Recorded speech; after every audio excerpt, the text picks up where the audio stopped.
Take 3. Yep. Yeah, I learned to stay strong. Concrete in the dirt I was raised on. Know how to put in work. Grinding all day, you know it's game on. My skin is thick, yeah, it's tough. All about the Stay grind. alive. Ain't gotta look nowhere else. Episode 14. Here with Mel Siebold. Yeah. It doesn't matter, Dave. I like that one. There we You go. can start it. You can play it 3 times. That has become my favorite song. I'm here with Mel Siebold. You'll get to know him a little bit better. Thank you so much for being on All About the Grind. You're welcome. And I'm going to correct something. It's Siebold. Thank you. That's what But it we're happens about. all the time. Yeah, Siebold. And it's okay. So you spell it S-E-I. S-I-E. That's I spelled it right. I before E. I before E, but you say Siebold. Siebold. Well, Okay, what's your origin? Okay, what's your origin, Mel? oh, geez. like Mom's it- side of the family's all Irish. My dad's side of the family, German, Austrian, and mutt of Eastern Europeans. But Siebold is not Irish. It's German. Okay. Prussian, actually, Yeah. if you go back far enough. But yeah. Yeah, France would have been speaking German had we not helped them. Just saying. There's that. Episode 14, All About the Grind. I love coming up with titles. You won't always see a title, but this one came up pretty easy. Running from or to? Question mark. That was loud. A little bit. Yeah, who cares? Good pop. It was a good pop. Wake up. Hey, listen, if you love what we do, if you enjoy what we do, if you're a hater, like, subscribe, and share. It means a lot to us. We've grown. I think we're at like 57. I was gonna say, how many do we have now? I think we're like 57. I'm not a number counter, but it is nice. It's nice to see it though. Yeah, it'll go down too. Somebody go, oh, these guys suck, and they'll drop away. But that's not what we're here for. That's fine. So, Mel, we were talking about your Irish German descent Mm-hmm. and the name, why it's spelled S-I-E. I can't. I would get Matt Rife on that. Matt was in England. Did you see when he was in like Yeah. Ireland or like Europe, whatever? And he's like getting on to him about spelling stuff. Yeah. And all the shorts. He's great. He's hilarious. I love his crowd work. So have you been in the same industry your whole career? No. Well, I'm figuring out where to dive in. last 25 years plus, it's been 25. as a mortgage lender, manager, sales manager, loan originator, loan officer, whatever you want to call it. Are you a book reader? Somewhat. Somewhat like I listen more than I read. okay, but that's So like a lot podcasts. of podcasts, a lot okay. of audiobooks. That is the new age reading, It is. and it works. I mean, I imagine you drive a lot. I do, especially splitting time between here and Connecticut, where my aging father and 2 of my 3 sisters are. So I've been spending the last 4 or 5 years spending more time there. So you got 16 hours in the car, save some things to listen to. And Is that why you moved into this industry? And we'll get into your industry a little bit. no, I fell, and everybody falls into the mortgage. Okay, so take me industry. back. So you're in high school. You know where you're going to college. Do you know you're going to college? Is your family a college oriented? Yes. Yes to family oriented. Yeah, for sure. All 3 of my sisters went. I went. My dad went to college after my sisters were born. He was going to night school and stuff. Yes, I knew I was going to college. I didn't know where. I wanted to go to Penn State. They let me in, but put me in one of the other campuses, not the main campus. I got Right. into Hazleton. Yeah, it was like Hershey, I think, was where Yep. they accept. So the chocolate capital of the world wasn't for me. So I ended up at Syracuse University, was one of my top choices, and went there. Well, a dear friends of the family growing up, Bill Murray, who is a shout out to Bill. He is my dad's age, good friends of my dad, Mr. B, and growing up. Well, his grandson, I knew his daughter and all growing up, and I know his husband. Her husband was this 6'4" guy. Actually, even worked in the warehouse a little bit. Mr. B had a ministry of helping people that were going through college or biblical ministry or whatever, and they would work down at the warehouse. He was not in biblical; he was with somebody else. And then he ultimately got with Johnson & Johnson. Has a great career. Well, his son, it was the kicker at Syracuse, the 6'4" I remember. Hofrichter. When? Yeah, I remember that. name. It Hofrichter. wasn't too long ago. No, and then he went on to Atlanta. This guy's like 6'5". I remember talking to you about that on weekends. We'd watch the Syracuse games Oh, yeah. to see him kicking. Yeah, and I mean, and obviously I think when he first started, Syracuse struggled as they had some years. It wasn't basketball season; it was football, and they had struggled a little bit. So he got a lot of kicking in. He was the punter, Right. and now he is in. I don't know if he's still in the NFL, but I'm forgetting his first name, but Hofrichter. Right. And so I used to always watch Syracuse and Syracuse basketball. Yeah. When I was there, it was Ronnie Cycli, Sherman Douglas, Billy Owens, Derek Coleman. We had all these NBA players, and we lost in the first round of the Richmond Spiders. Was it the coach or the players? I think it was Boeheim. Yeah, I mean, he was a great recruiter. Always was. Won a national title. Yep. Lost to Indiana the year before I got there in the finals. I think it was Keith Smart hit the game-winning shot. So did you get to go to a lot of games? I had season tickets. So you were 4 years. addicted. I mean, Yeah, I was there a year. I'm hoping Sydney takes advantage of that at Florida. Oh, she Oh, it was so better. much fun. Yeah, she like gymnastics they watched on TV. I said, why didn't you go? Because I mean it's right down the road. Right. But this one may have been out of town. But I hope she goes more. She's working too. His name was Sterling Hoff. Sterling. There Sterling. it is. Thank you, Dave. Sterling Hofrichter. Right. And I think still plays in the NFL. Double check that. As a punter, and is really good. Dude, he kicked us. You guys will be backed up to the 10. He is a punter for the St. Louis Battlehawks of the United Football League. now. Okay, so he moved around. Okay. So his Still leg playing probably. pro ball though. I mean, Oh yeah, he's older now. I mean, to me, it's like a flash in the pan, but it's probably been 9 years into a punter, and Right. his He was leg- born in '96, so I mean he's 28 now. Yeah, so I mean that leg went. I mean, he probably played 5-6 years in the NFL, got his minimum number in, so made some good money, I'm sure. I was going to say, any professional career after college, Yes. you can say you're continuing to play your sport. Good for you. Yeah, Well, they say what the average NFL Three- career 3.5? after college is 3.2 years. Right. yeah, Doesn't 3.2. surprise me. No, I have no more empathy for college, for pro. Yeah, I'm you're done. not a fan of the NIL. I'm done with it all. No, I'm okay. Y'all do it all, man. But don't come whining. You're not a kid. You're now an employee. Do your job, son. Yep. Catch the ball. Yeah. You wouldn't have your job if you weren't good at what you do. No, man, our job is, scores kind of kept like professional golf. Yeah. It's based on the, how many families did you help this month and what was the total dollar volume? Yeah. So let's get into just a little bit. So you got into Syracuse. Did you know exactly right away what you wanted to major in, or? I wanted to get into advertising. Okay. The Newhouse School of Communications, but Yep. I had good enough grades to keep swimming my freshman year, and after that, At Syracuse? yeah, I was a walk on. I mean, it wasn't So anything, what? wasn't anything special. I was So, tough. college athlete. Thank you. Hang on a second. I just watched my son grind for 4 or 5. Well, with COVID, 5.5 years. Right. Anybody who makes any team at any high level D1 collegiate, walk on or otherwise, you tip a hat to, and it's just that simple. Now you can, sure. That's what you may do is downplay it, but that's impressive. That's why I stopped. Yeah. So, anyways, back to stroking you. So you're because it is impressive to me. Okay. I didn't have it. Right. I regret. I had opportunities. Warford sent their head. Their starting quarterback down to me. Wanted me to be a tight end. I was tall but I wasn't big yet. Weren't you a defensive end though? Well, I wanted to be my brother. See, my brother was that back then. No gloves, no nothing. We played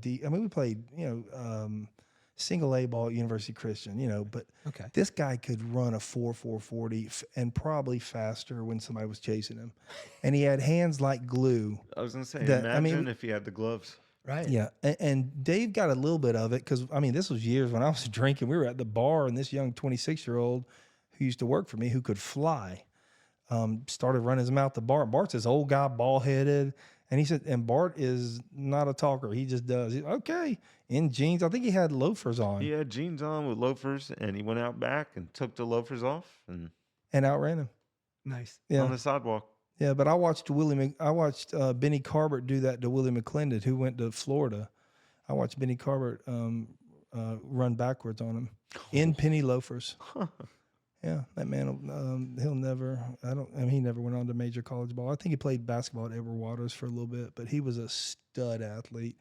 UC had some athletes. His family was Bahamian, which was weird because I mean, to have a 1A school and to have a 6'4" guy who just, we had some athletes, but some of the greatest athletes we'll never know of. No. I learned that through Zach in baseball. There's probably more athletes you don't know than you do I mean, because of that caliber. well, the culture, basketball. Why do you think that is?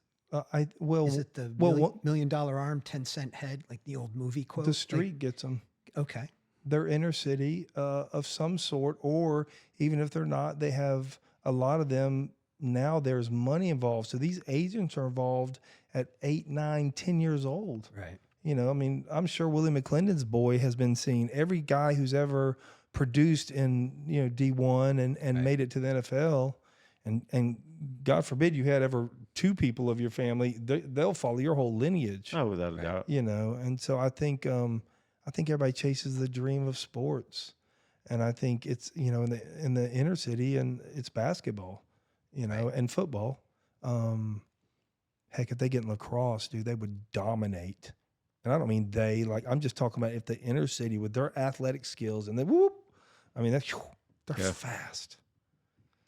So we'll see. I mean, look what happened in tennis. Yep. The 2 daughters. Serena and That is Venus. so And impressive. look at the impact they had on their sport. Wow. Young women all over the world, Did his regardless of color, Yeah, I watched what that. they did for the game. that Yeah, was a amazing. great movie. I watched Yeah. it, but I just don't feel sorry for his dad. No. I don't know. I would want to know. I'm sure it goes on. I'm sure that the racism, especially in tennis, you can only. I mean, I used to go on to the. Where's your brother live? What's the other side of Fleming Island? The other side. Plantation, Fleming Island Plantation. Plantation. I went over there and shot basketball one day at the little fancy court, and somebody come walking up. You can't You shoot here. can't be here. Yeah, I'm like, there was nobody on the court, and There's sticklers for that over there. Well, it's not just there. It's It's the old "you're not from here, are you?" yeah. It's YouTube's full of Karens and what are they calling the guys now? Chris's or Yeah, something. something. Yeah. That sucks for every Chris out there. Right.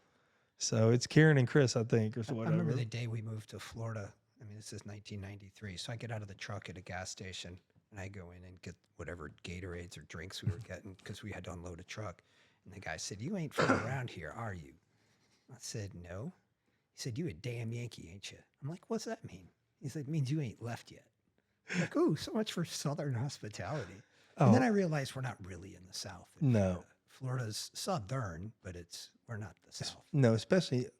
Well, I guess North Florida probably a little bit more, but it has its. I just thought it was funny that the whole, But you were 93, right? yeah. So when I we were came here. considered South Georgia in the 80s. It was a joke. Yeah. That, Jacksonville Yeah. was South Georgia. Or the joke, what's the best thing to come out of Jacksonville?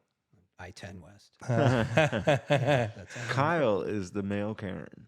Kyle. Kyle. Okay, I knew it was a K. That's Kyle. funny. Kyle and Karen. I'm not doing that because every Karen out there is not a Karen. No. It's funny though how many are. The eyebrow was up. How many? Okay. Yeah, he's in business where, he has to tie into people. I'm not. So I'm like, let's see, Karens. Yeah, I haven't had much luck with Karens, but that's okay. I can live with that. So you're in college. You're year 1. You're in swimming, which is impressive to me. I was. We've been talking about swimming at a couple different of these episodes. Were you were morning and night, right? Or y'all twice a day? Yeah. Sometimes 3 or always twice? No, twice a day during the week, 10,000 yards on Sunday or Saturday morning. Give somebody an idea because I'm a football guy. Give somebody an idea of what 10,000 yards. I watched it at Episcopal. If you've seen a 25-yard pool, that's 400 laps. Do you understand that? That's a lot. Okay, so like the typical Episcopal pool is how long? 50? It's or 100. They do short course and long course. So when you watch the Olympics, you're looking at long course. That's 50 meters. Gotcha. But the shorter pools that you see most places, they're 25 yards, short course. So that's 400 laps. 400 laps In the single morning. lanes. In the morning. That's Saturday morning was 10,000 yards. Coach was any way you want to do it, go for it. And that's after warming up. No. No, Saturday morning. That okay. was do 10,000. Because they would have the however you wanna boards do and it. okay, that's why You some. could. Okay, you could gotcha. kick, you could All right, I'm learning. grab a pull buoy, the hand paddles. You could do whatever you wanted. I mean, we would go out to practice. I didn't. Okay. We would come in and they were already had been in the pool for an hour and a half. I mean, that's 5.6 miles. Mm-hmm. That's just in the morning, and then night is No, Saturday that was it. okay. But Gotcha. during the week, it was 6 o'clock in the morning, 6 to 7:30, and then after in the afternoon, it was 3:30 to 5. So it was 3 hours a day, 5 days a week. Burning So So you were Sunday swimming a off. mile every 15 minutes. No, I'd knock that out in about an hour and 50. Phew. I'm telling you, I was a distance Yeah. swimmer though. I mean, there Yeah. are guys on our team Yeah. that did the 200 IM. They were Yeah. butterflyers and breaststroke. They didn't swim it the Gotcha. same way. yeah. It was my thing was I want to get out of here. There you So go. you would Coach go, gave us the green light. You dive in and you start counting backwards. 400, 390, and just Wow. it's- and it's done. Episcopal was known, when I was around walking back and forth, and we'd go to like summer right before school football, we'd have 2-a-days. And I mean, I'm thinking I'm working hard. We'd go out there in the morning, they're already in the pool. Yep. I'd come off practice, they're still in the pool. Then in the afternoon, I'd come back, they were already in the pool. And then school, I got there early to get out of my house, so I'd get there early, they were already in the pool. They'd get there like you said, It's 6 hard. to It's hard in a different way, though. I Yeah. mean, you're working on.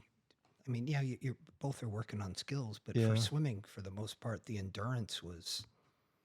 It took lots of yards to get where you needed to be. If you took Zach says this in pitching, he says if he takes 3 to 5 days off, he literally can tell a difference in his arm and in the tightness. And did I'm you feel sure. that? Did you feel that in swimming? Yeah, and there was, I don't know, that was at the end of that was that freshman year was the only year I swam in college. Yeah, Was the end of maybe a 5-year run where that was the most intense. I wouldn't take time off because getting back into shape was too painful. yeah. Like just Now, how long would it take? Will you notice that you were getting out of shape? a couple of weeks. That's You what I'm just didn't saying. you just didn't feel as strong. Like Yeah. you don't feel. Yeah, I mean, you just don't feel it. And I It's can't really ima- the same now. I can't imagine it's any different for any other sport. I agree. mean, if you Yeah. you take a couple weeks away, yeah, on one hand it feels good. All right, I'm re-energized, but you don't feel as strong as prepared as whatever when you get back to it. And we're talking about this era. So like this is late high school, early college while you were competing. How'd you handle losing? Were you like, "Ugh." Well, I wasn't the guy who was winning every race, so it did. For me, that was easy. I was the role player. I got enough points to earn my varsity letter. So That's pretty impressive. I didn't win any races. Yeah. I got beat every race. I didn't win Yeah. one race in college. So in high school, I hated losing, Right. but it's all relative. In high school, I was the best guy on our team I in was a gonna couple say. of events. Right. It's crazy to think that when you're in high school, you could be that top person, and then you go to the next level and you realize, Well, with even the next level, it's more geographic, and I think you probably see the same thing in most sports. I mean, I was the best kid in my school in a couple of events, and then in our league, I was 1 or 2 in those events. You get to the state, and now maybe you're in the top 10 or 12. You get to Right. New England's, and yeah, right. Did you ever have any appropriate with colleges? I mean, with the coaches? There's so much of that in the world. Like, I'm not saying that anybody actually ever touched or what, but I mean, whether you could feel uncomfortability. No, I didn't experience any of that. I was, Yeah. I guess I had fortunate. one. He was a basketball coach, and he was a math graduate, and was a graduate, I guess, assistant on the basketball team. And I was struggling in math. I hate math. That's why I had you, Mel. So I hate math. And we'll get into that in a little bit. I Sure. hated math, and I went to his apartment after basketball practice. He offered to tutor me. I went to the apartment, and I got in there. And for the minute I walked in that place, the vibe, Didn't my feel gut, right. immediate. I'm driving, so I'm probably 15, 16. And then he offered me a beer. I got out of there. And we didn't even talk at practice anymore. We didn't talk. I mean, I took bounce pass from left him alone. And yeah, that was the only experience I ever had. So There's a lesson there. Trust the instinct. trust the instinct. For young athletes, you're in that situation. Yep. Listen to what he just said. I'll tell you another story. Bam Bam. When we were trying to figure out what Bam was doing at an early age, and this guy's a giant little just tub of, he hadn't trimmed up into the meat muscle he is today. He was just I thought he was going to be 6'4". I thought he was going to be a Baselli. Everybody did. The doctor said he was going to be 6'4", and this monster, because his feet were huge at a young age, and he's just big old guy. But we did soccer. Well, he ran everybody over, and they look at me like I'm coaching him to do that. And it was just, to him, it was, get the ball, Instinct. Yeah. You saw it in football years later. It was just, get the ball, and he got the ball. And but we were walking, and it was at FIAA when I guess we used to do it there inside the Eagle Harbor side, Right. where the fields are. And we parked on a Saturday. We were walking up. It was just me and Bam. You know the craziness of kids. You've had it with all your boys. And I'm walking up, and a man came up, and I think I might have shared this before, but we're going to share it again. And a man came up and didn't say really anything to me, said something to Bam, sort of leaned down. Well, hey, young man, how you doing? Sort of like he knew him. And there's a lot of people, and I don't know everybody that helps with Zach or knows Zach or another kid or the dad. So I just sort of held. I remember right there, Bam. And Bam just like, at that time, was just a jibber jabber. He's not that anymore. And I remember he had his head down. And not like, scared, but he just wouldn't look at the guy, and he wouldn't answer the guy. And I nudged him. I said, "You're good, son." I said, "You know this guy?" And he just and the guy sort of started walking away. Well, I couldn't leave Bam. So we got about, because back then it was a soccer field, it was about this big, it was small. So I got Bam. I said, "There's your coach's run."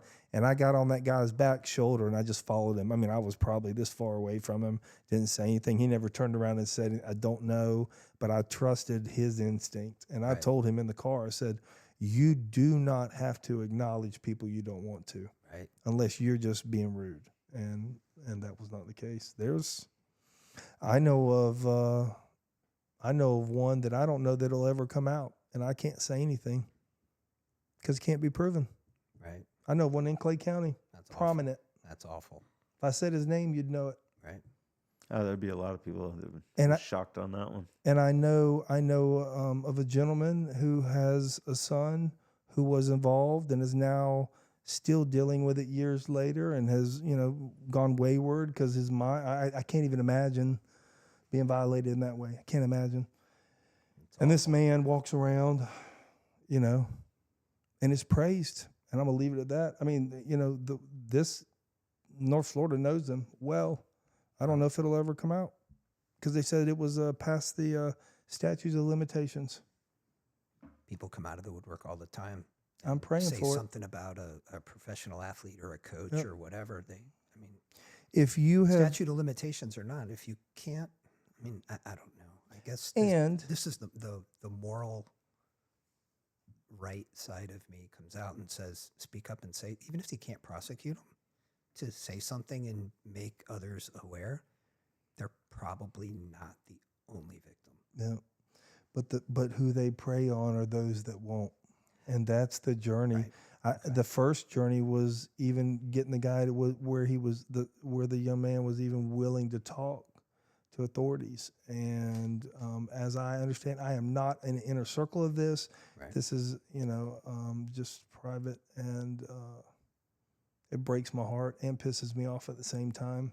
Right. Matter of fact, I'll leave it at that, because if I said more, it would get zeroed down, and I'm not doing that to people in places and to the authorities who are, I'm sure still have an eye on this. They're not, they're not letting this go. They'll keep an eye, but if you ever have been, and I've never been in that situation. I always talk to my children. We were imagine. Yeah, we were open. I mean, your kids had a lot of coaches. Oh my God, more than I can count. But you were pretty active. I was on the field a lot when the kids were younger. Yeah. We were talking about it before we started. I coached a lot until 10U ball, and then it was over my head. I never played ball as a kid. Yeah. But even then, you were there. You were an active parent. Yeah. You were an active. So that's not who they prey on.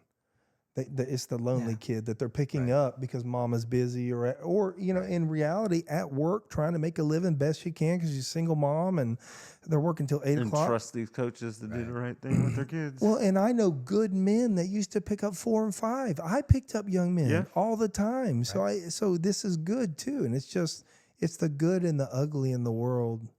Have you dealt with much ugly in your world? And I am not looking for let me say this real quick. I'm not looking for the Jerry Springer level. I'm just curious of, something that smacks you upside the head and how you deal with it. Um, I don't know about ugly, but just, unfortunate circumstances, things that happened with or around the kids. And then, And even attacking or your child not being overlooked in sports, and he's better than this kid. That kind of ugliness. that's so subjective. I love how you we say s- that. We saw that a lot. Yeah. I mean, well, the thing is, all right, so as a parent, I can be frustrated my kid wasn't selected for the team. One of my sons was made like the team manager because, well, he's probably, they took 13, he was the 14th, or they took 15, he was 16. However you want to look at it. Coaches thought he was a good kid. We'll keep him involved in the program in some way, shape, or form. So he got an opportunity to do that. Right. So I'm sure there are parents who looked at that and said, well, how come him and not my kid? I didn't step in and do anything. Kids needed to earn it on the field. I'd show up at parent cleanup. Sure, I helped. I'd use the weed whacker to, clean up the fence line or whatever it was. But, me and 35 other dads were out there doing the same thing. But the kids had to earn it on the field and try to teach them how to advocate for themselves. And that's hard. You're a kid. You're looking at this grown man. He's the coach, and I don't want to make them, it's like they got their heads down. Right. The guys like Doc Moylan, who I thought were wonderful at, it's old school. When you're meeting somebody for the first time, you look them in the eyes, you shake their hand. Yes, sir. No, sir.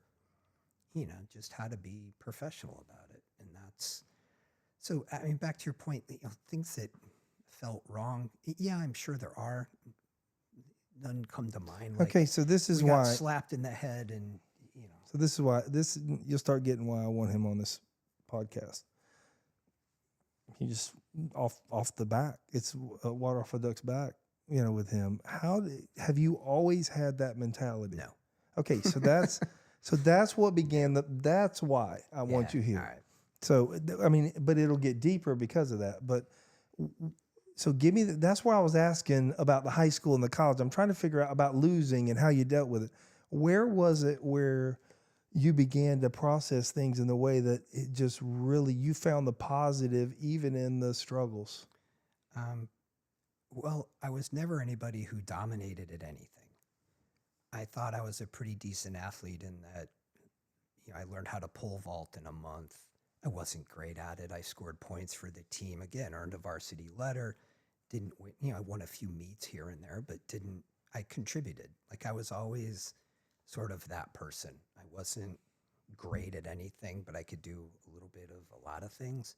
And so I guess not having been at the top of anything, that was okay. But I was real competitive. I didn't like to lose, Right. but kind of learned how to compartmentalize is the wrong thing. But At what age though? I got, Fascinating. I mean, how do you- I don't know. All right, so I'm going to fast forward. that's a good answer. I'm going to fast forward to a handful of years ago when I started reading more, listening more. I've always been pretty good at letting it roll off my back at work. After maybe 2009, 2012, 13, 14, I got a lot better at something's going to go sideways in this transaction. When somebody's buying a house, there's a million moving parts. There's a title company, there's home inspectors, there's an appraiser, there's an insurance person, there's a real estate agent, there's all these people responsible for helping somebody get to the finish line. The buyer wants their house, the seller wants to sell that house, whether it's a builder or it's somebody. So if something goes sideways, well, you can get angry, but when you're done being angry, you got to find a solution. So you might as well just get to work finding the solution. Now I say that because in work, that was a lot easier to come by than it has been in my personal life. So at work, it's just get to work on finding the solution. If you got your head down, all you're going to see is the top of your shoes. If you got your head up, looking for solutions and talking to people and trying to figure out, all right, well, who's involved in the transaction? Who may have some experience with something like this that I never have? I'll give you, for instance, in a transaction, we ended up with a closing delayed because we didn't have a private road maintenance agreement. What's that? I had never heard of one before. Looks like a subdivision. The road's paved. It's not a dirt road where, somebody has to maintain this road if the county's not. Right. But so what do? So you call a title company. I don't even know what this is. Somebody educate me. So you start asking a lot of questions. You get to work finding it. Closing's delayed because nobody knew this community was a private road. So you find that's, long example, but you just get to work finding the solution. In my personal life, there's tempers that run in the family, and I've spent most of my life fighting against that, trying not to be, my college roommate freshman year trying to teach me how to play racquetball. Never played. I'd make a bad shot or a bad play. I get angry because I can do this. I know I can. I see him do it. He's no better. He's got a head start on me. It took me a long time to figure that out. You start something, pickleball. I'm 55, picking up a pickleball paddle, Right. learning how to play. Like all these people have on me as a head start. Right. You can go to a community park and see people play. It's like, well, they're not great athletes. They have a head start doing what they're doing. So how do you catch up? Well, you practice more, you play more, you study a little bit. But you found that out on your own? I mean, you did personal self-diagnosis at a young man and began to run away from the anger side of it? I didn't want, everybody looked at my father, and that was the thing.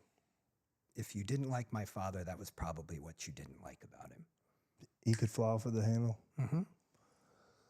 And so, Was he also one of the most loving that you ever come across? as a coach, he coached swimming for 67 years. People Wow. that swam for him. Wow. Well, he's 90. So Okay. 60. coach for a long time. Kids that swam for him, absolutely love them. Sort of, at work, I'm a lot better about it. He would bring the anger and frustration would come out at home. Yeah. For me, the anger and frustration came out at home. Yeah. I could yell and get angry and Did you have kids by then? turn around. Yeah, absolutely. I turn around and regret things that you say, and then have to, learn how to, all right, I got to swallow my pride here. I'm setting a really bad example Yeah. because I'm not showing them how to handle things in this difficult situation. And I've gotten better at that, but it's a constant struggle. So when did you really start working on it? Or at least go, hey, listen, Probably I'll say my whole life, because it's been just the results didn't show. right. I get it. Well, you're more effective at it as you get older and have more perspective. and learn. Technically, but I'm not where you are. And so that's part of, this is my journey. Right. This is our podcast, and there's somebody else out there. You're ahead of me Okay, so in certain regards. And I want to find out which ones. Well, I don't think you'll know, but you'll know. I'll know as you keep telling your story. ask people around you, Yeah. people that you interact with, people you've known for years. Yeah. I started reaching out, 4 or 5 years ago to, why do you get away? I'm listening to this podcast not too long ago, and I think Mel Robbins was the one who was either she was being interviewed or she was the interviewer in that podcast, talking about how your friends, there's kind of 3 stages to it. When you're a kid, you're all on the same schedule. You're in school together, you're vacation at the same time. So in your teens up to, your early 20s, you're all on the same schedule. Yep. Proximity is there. Yep. You're close to each other. You're all doing the same things, right? You go to practice together, you go to school together, you hang out on the weekends together, you all do Christmas break together, whatever Right. it is. You get into your 20s, and now people start going different directions. Well, I'm going to school here, you're going to school there. Bam's going through it. Right. So you try to stay in touch, but hey, that best friend moved to San Diego. Doesn't mean you're not still good friends, but proximity and distance, have a big impact on that. So, Right. or the stage of your life that you're at. So, you have, now you get to Bam and Tanner, they were here a few weeks ago. Right. At their age, in their late 20s, some people are getting married. Oh, Some yeah. are already looking at having kids. Some are still single and competing in sports, like the 2 of those guys. So now it's, well, what do you have in common with that friend that's going to have a kid? Yep.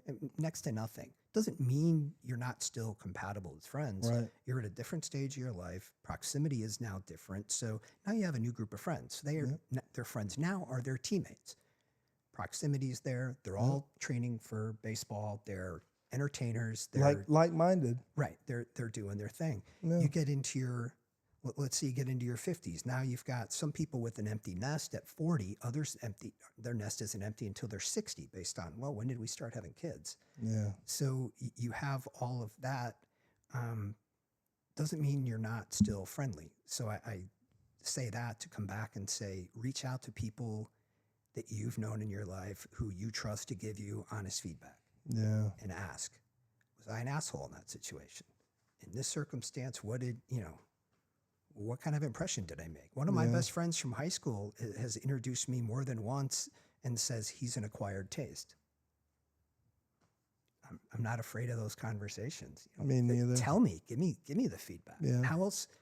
I mean, it started with kind of opening the mind to, well, how can I be better? It started with, how can I be better with work? How can I connect with more people?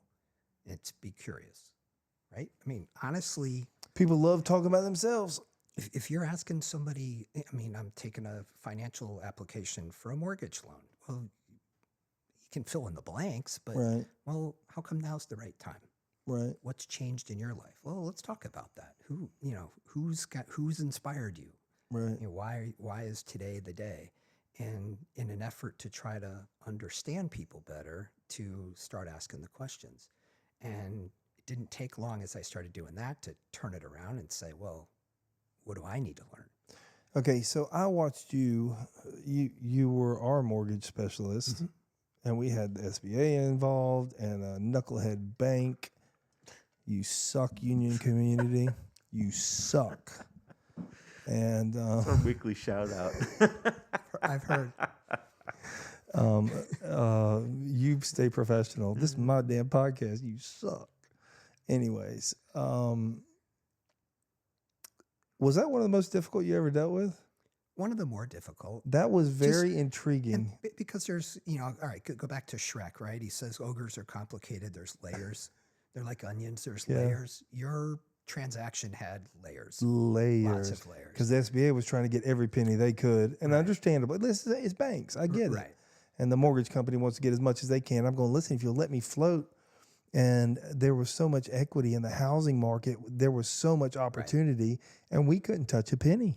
Right. And that shocked me. I thought my bank would be there. I would have been able to buy something around 260, put 55 into it, and that thing would have been worth 450. And although I'm blessed, I love where we are, it all worked out.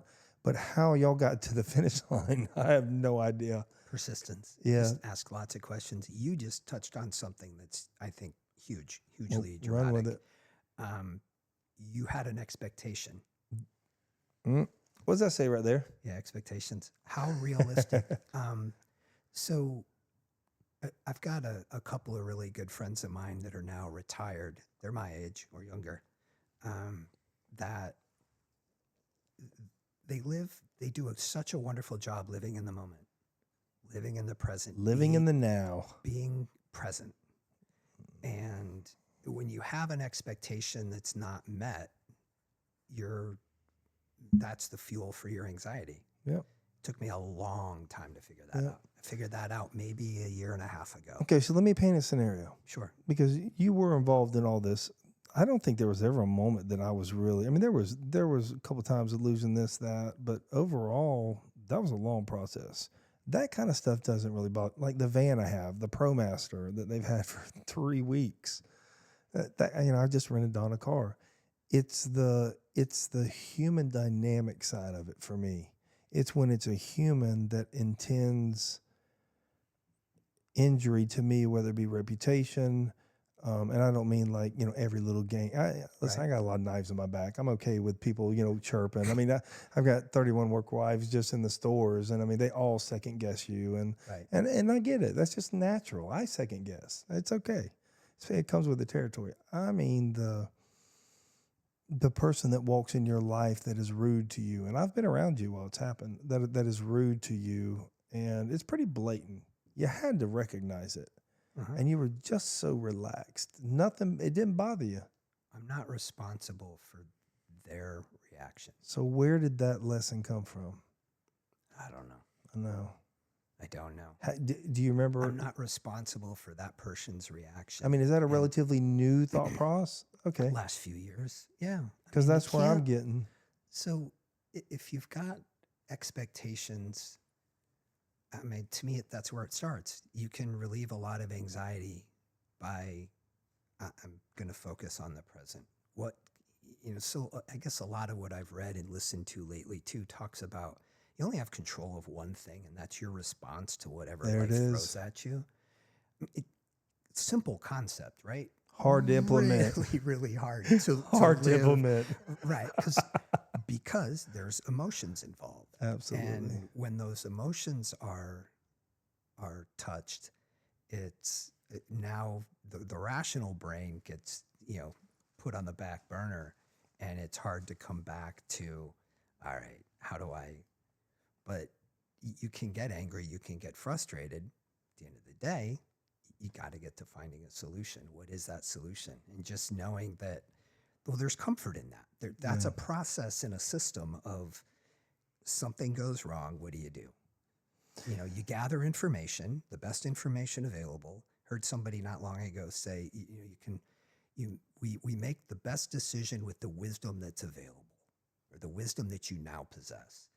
And then be willing to live with the outcome. Right. And live with the outcome, but then take it a step further. Well, what did I learn because this went sideways? 100 times. I cannot stand a waste of time. And that, for my father, is a gigantic trigger. Have you ever had anybody in your family go through any kind of a 12-step program and live it for any amount of time? Yeah. You have no idea about living in the, this is what I love. It's the now is what I call it. It's that moment. It's this moment right here, enjoying and just, I tell my kids, it's just squeezing. Bring whatever you can out of it. I mean, every ounce of every minute. And I'm going to tell you, my days don't fly by. I get a lot of juice. I was just shopping and I got to talk to a person, and it was just 15 minutes. Right. I talked to a new dealer and her husband who's going through major health. You could tell he was a leader in his family. Right. And all of a sudden he has, Dave, do you remember exactly what it is that he has? He had a narrowing of something around his spinal cord that had caused him to not be mobile anymore. And this man's 6'3", 6'4", big guy, and here's his bride, and they're older than us, and I don't know, it just it comes so fast, and I just want to make sure that I enjoy every minute. I remember mine. Mine for some reason was even in high school. I played free safety because I wanted to be like my brother. I did bounce, and I didn't totally answer you. I did play free safety and wide receiver, and at 1A you played both sides, right, and kickoff, but they also used me for tight end early on until we got some real studs in there. And I had a Marine drill instructor who owns a dynamic trucking company. It's one of the biggest in the country. I mean, he was just back then it wasn't. He was just a blue collar. And I mean, he had the wingtip shoes and come march broad shoulders, and just, he drew more out of me. I'm 14, 15. He would draw more out of me at 155 pounds going up against a 230 pounder. Cause I'm a tight end and I got to block this guy, and he's running me over, and he would grab my mask, and he would get me so emotionally mad at him. And he was this guy was a retired Marine drill instructor, so he knew how to get me. And he could say, Brett, make your mama proud of you. He said, you want to play the trombone in the band? And he would, this is the 80s. Right. And I would get so mad. I'd have tears in my eyes. And I remember that I would hold and I'm not saying I'd lay the guy out, but I would hold my own. But I would sit out, and as I got older and got better, and as you get junior, senior, you start to become a leader.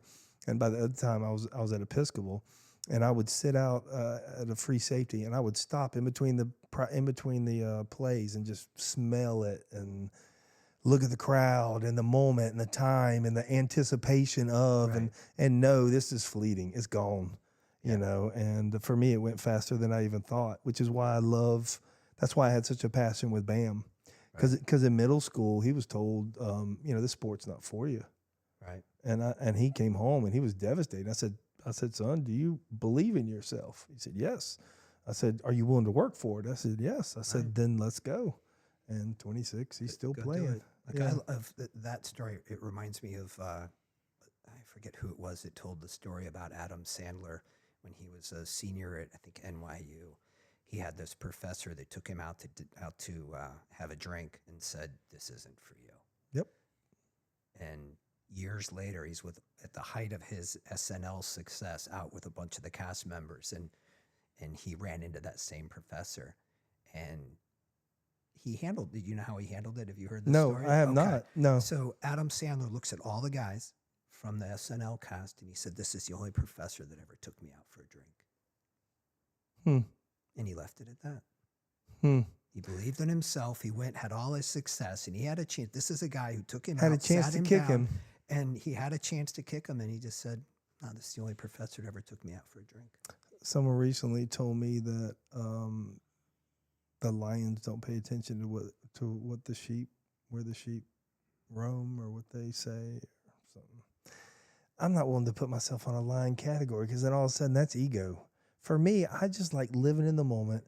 I like maximizing my strengths and minimizing my weaknesses. You're there. For years, I lived in the future. I was here, but I've got 11 things going in my mind. Yep. Here's what I need to do next. Here's where I'm failing at something, and I'm focused on that instead of where I'm at. So that's been pretty recent for me too, the last few years of, trying to slow things down, appreciate, all right, well, where are we? What are we doing? Yeah. What's happening around me? And like you're doing. Yeah. Enjoy the moment, right? Yeah. Stop and look around, and hey, the grass is cut, and It's a journey. I smell the fresh cut grass, and there's dew on the Right. whatever it is. Take in the moment and appreciate that. Like you said, this is fleeting. Hey, I'm only going to be able to do this for however much longer. And if it's only during vacations, you're screwed. Right. For me, the way I see it, I found how to enjoy the moments every day. An a afternoon. walk, a sunset, a sunrise, something. My bride's new car has the sunroof, and it's been really nice lately. Man, without the van, I've been driving that, and she's driving some leased vehicle. And so I've had the top down, and just I'm over the Buckman. And The weather's great for it right now. So a 15-minute drive, and I'm gonna tell you, I get so relaxed. Soak it up. I focus on the wind, roll it around me. Sounds stupid. Right. You'll know where I got it when I got sober. When I got sober, I didn't go to rehab because I was going to get sober. I went to rehab because I was looking at time in prison because I was an idiot. And I didn't realize it. My attorney called me and says, "You need to get in rehab now." I was like, "What are you talking about? It's just a DUI or just an alcohol-related arrest." And it was serious. And rightfully so, by the way. And so I went in, and there was this one guy at the very end. A lot of the people were knuckleheads.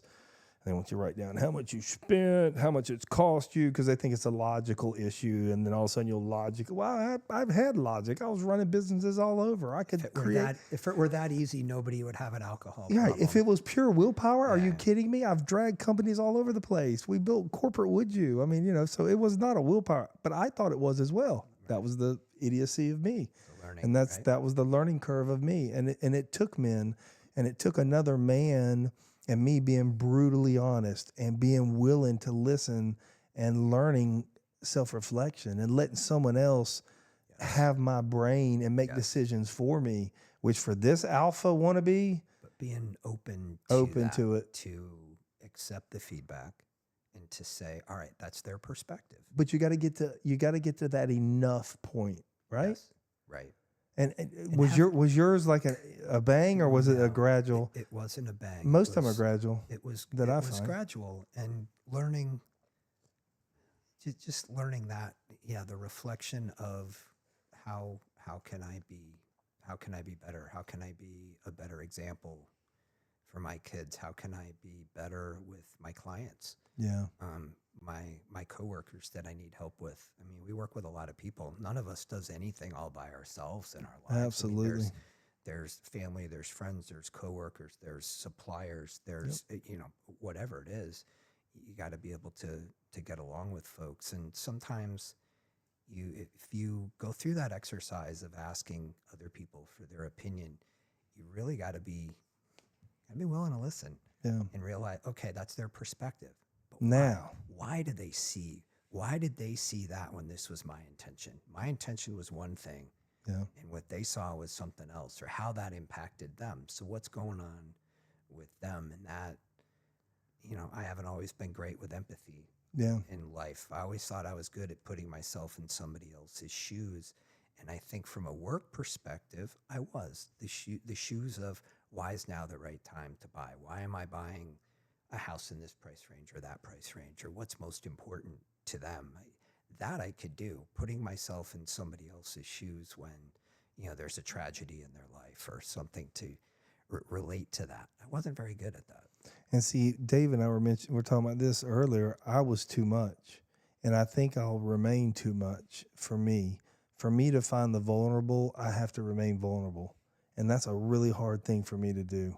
Because if I close off and I get cold and I make cold decisions, just pure business decisions, I miss the person. And I've done it. I've done it in this industry and others, and I've made my mistakes. But like this industry, when I first opened here, my biggest mistake here was giving people credentials they didn't earn. The family credential, we're one big family. No, we're not. This is a business. And then relationships are built over time. Right. I mean, you can treat them like family and make them feel very welcome and that, but Yeah. You can service them as a but to customer.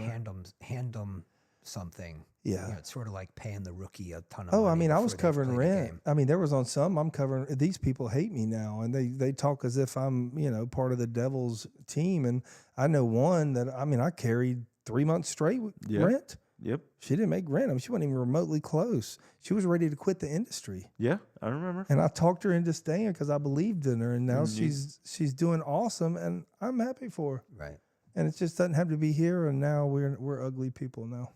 So that part has always been in my life with corporate. With dealing with all the franchisees and all the employees and running around, there were times, and then fighting the competitors we had. It was Right. it was a war. When corporate would you went away, I was not considered an honor debtor, so I lost a lot that was due to me. So I had to start would you on a line of credit and every credit card I had, or else I was going to be working for somebody the rest of my life. And then at the exact same time, the would yous that were around still, and there's still some of them open. They'll probably never watch this. If they do, this is absolutely 100% accurate. Sue me. They went to the guys that I was buying, and because they hated corporate would you. Right. I wasn't corporate would you. I was just a dude trying to make a living. And they went to one of these manufacturers, said, if you sell to Brett, we're going to all quit buying from you. And they bullied him you were around that time. You were around that time. And I'm sitting, and then the guy told me and then he lied to me. This was a man, we had bought millions of dollars at corporate. I kept him afloat. Not kept him afloat. Hang on, back up. There's the meter. And keep that man afloat. He does very well on his own, but we certainly made his life a whole hell of a lot easier because I was buying, one item. I'm not even gonna mention what they are because you can figure it out. Yep. But I was buying one item and we'd buy 80 of them, and then 80, and so he was just a cookie cutter, maximizing his runs, making a lot of money. And then as things began to wander and all the big boys began to leave, and here I am sitting alone. He looked me dead in my eyes and said, "Oh, I'm going out of business." And he wasn't. He was just selling just to these people. Right. And still sells to somebody right down the road from us. We don't buy from him anymore. And there's one more I'm coming for. So we'll say, I'll say the name eventually. So those are the wars that you fight for business, but some of this gets very personal. I've got people putting fake 1-star reviews on my business.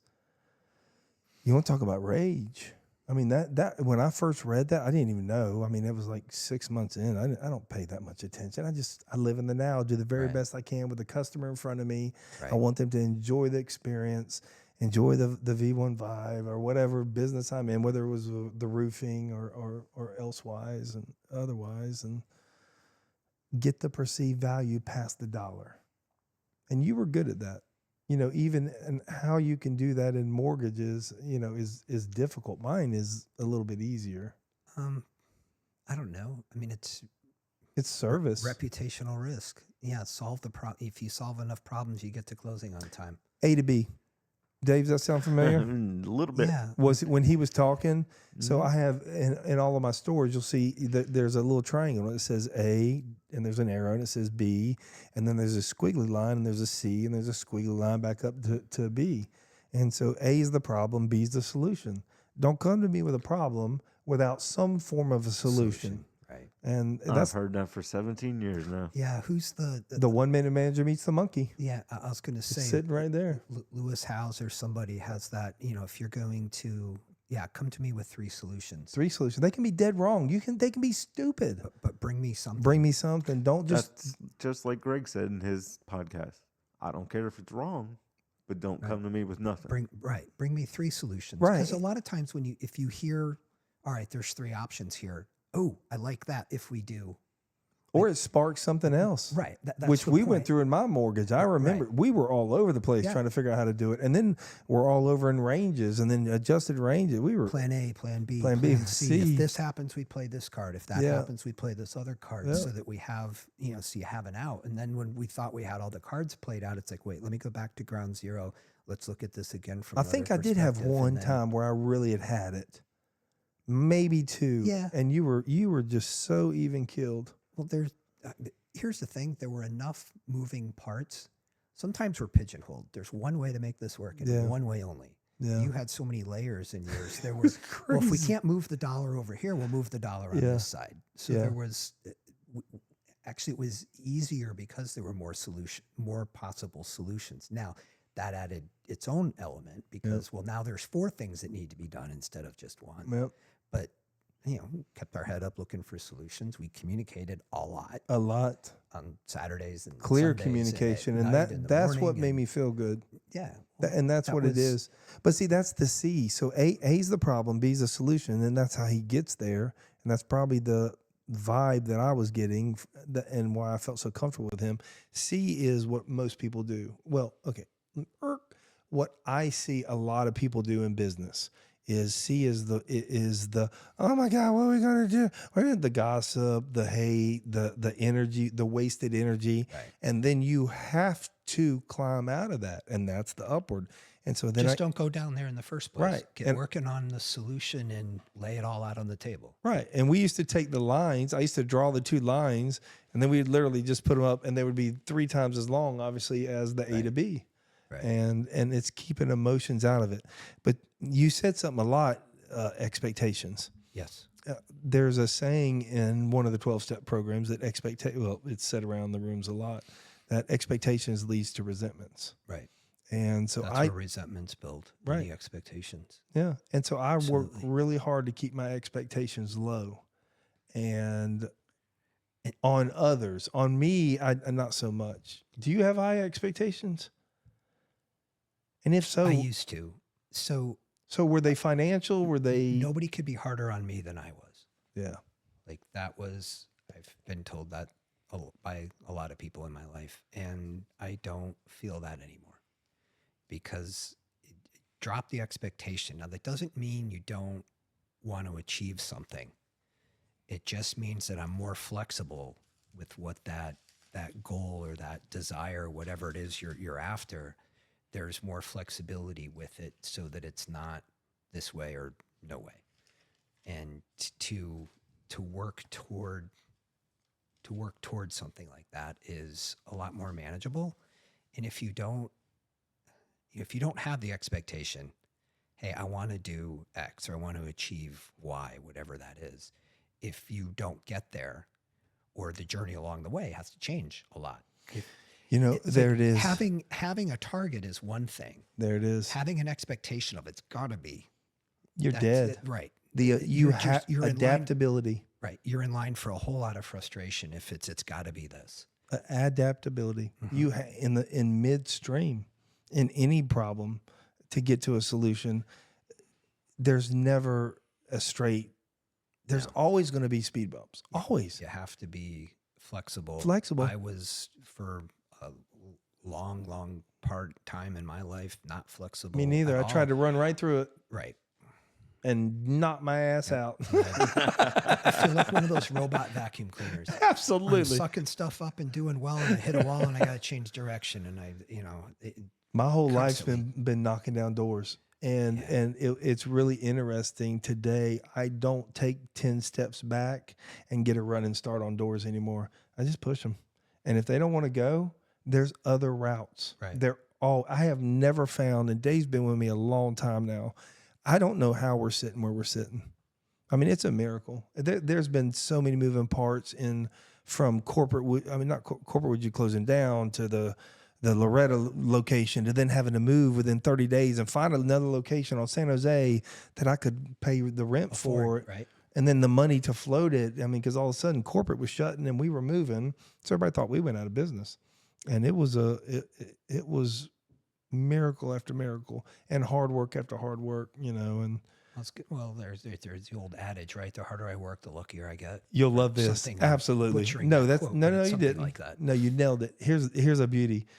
My son's selling his car, and I call this guy, and he's a iron worker of some sort, and they make really good money, by the way. Right. And I mentioned that I was an owner, a retail owner. What I was saying was I have a pretty flexible schedule. I own a retail store, so I have some people, and he goes, "Well, I'm not an owner, I'm just a." I said, "Whoa, buddy."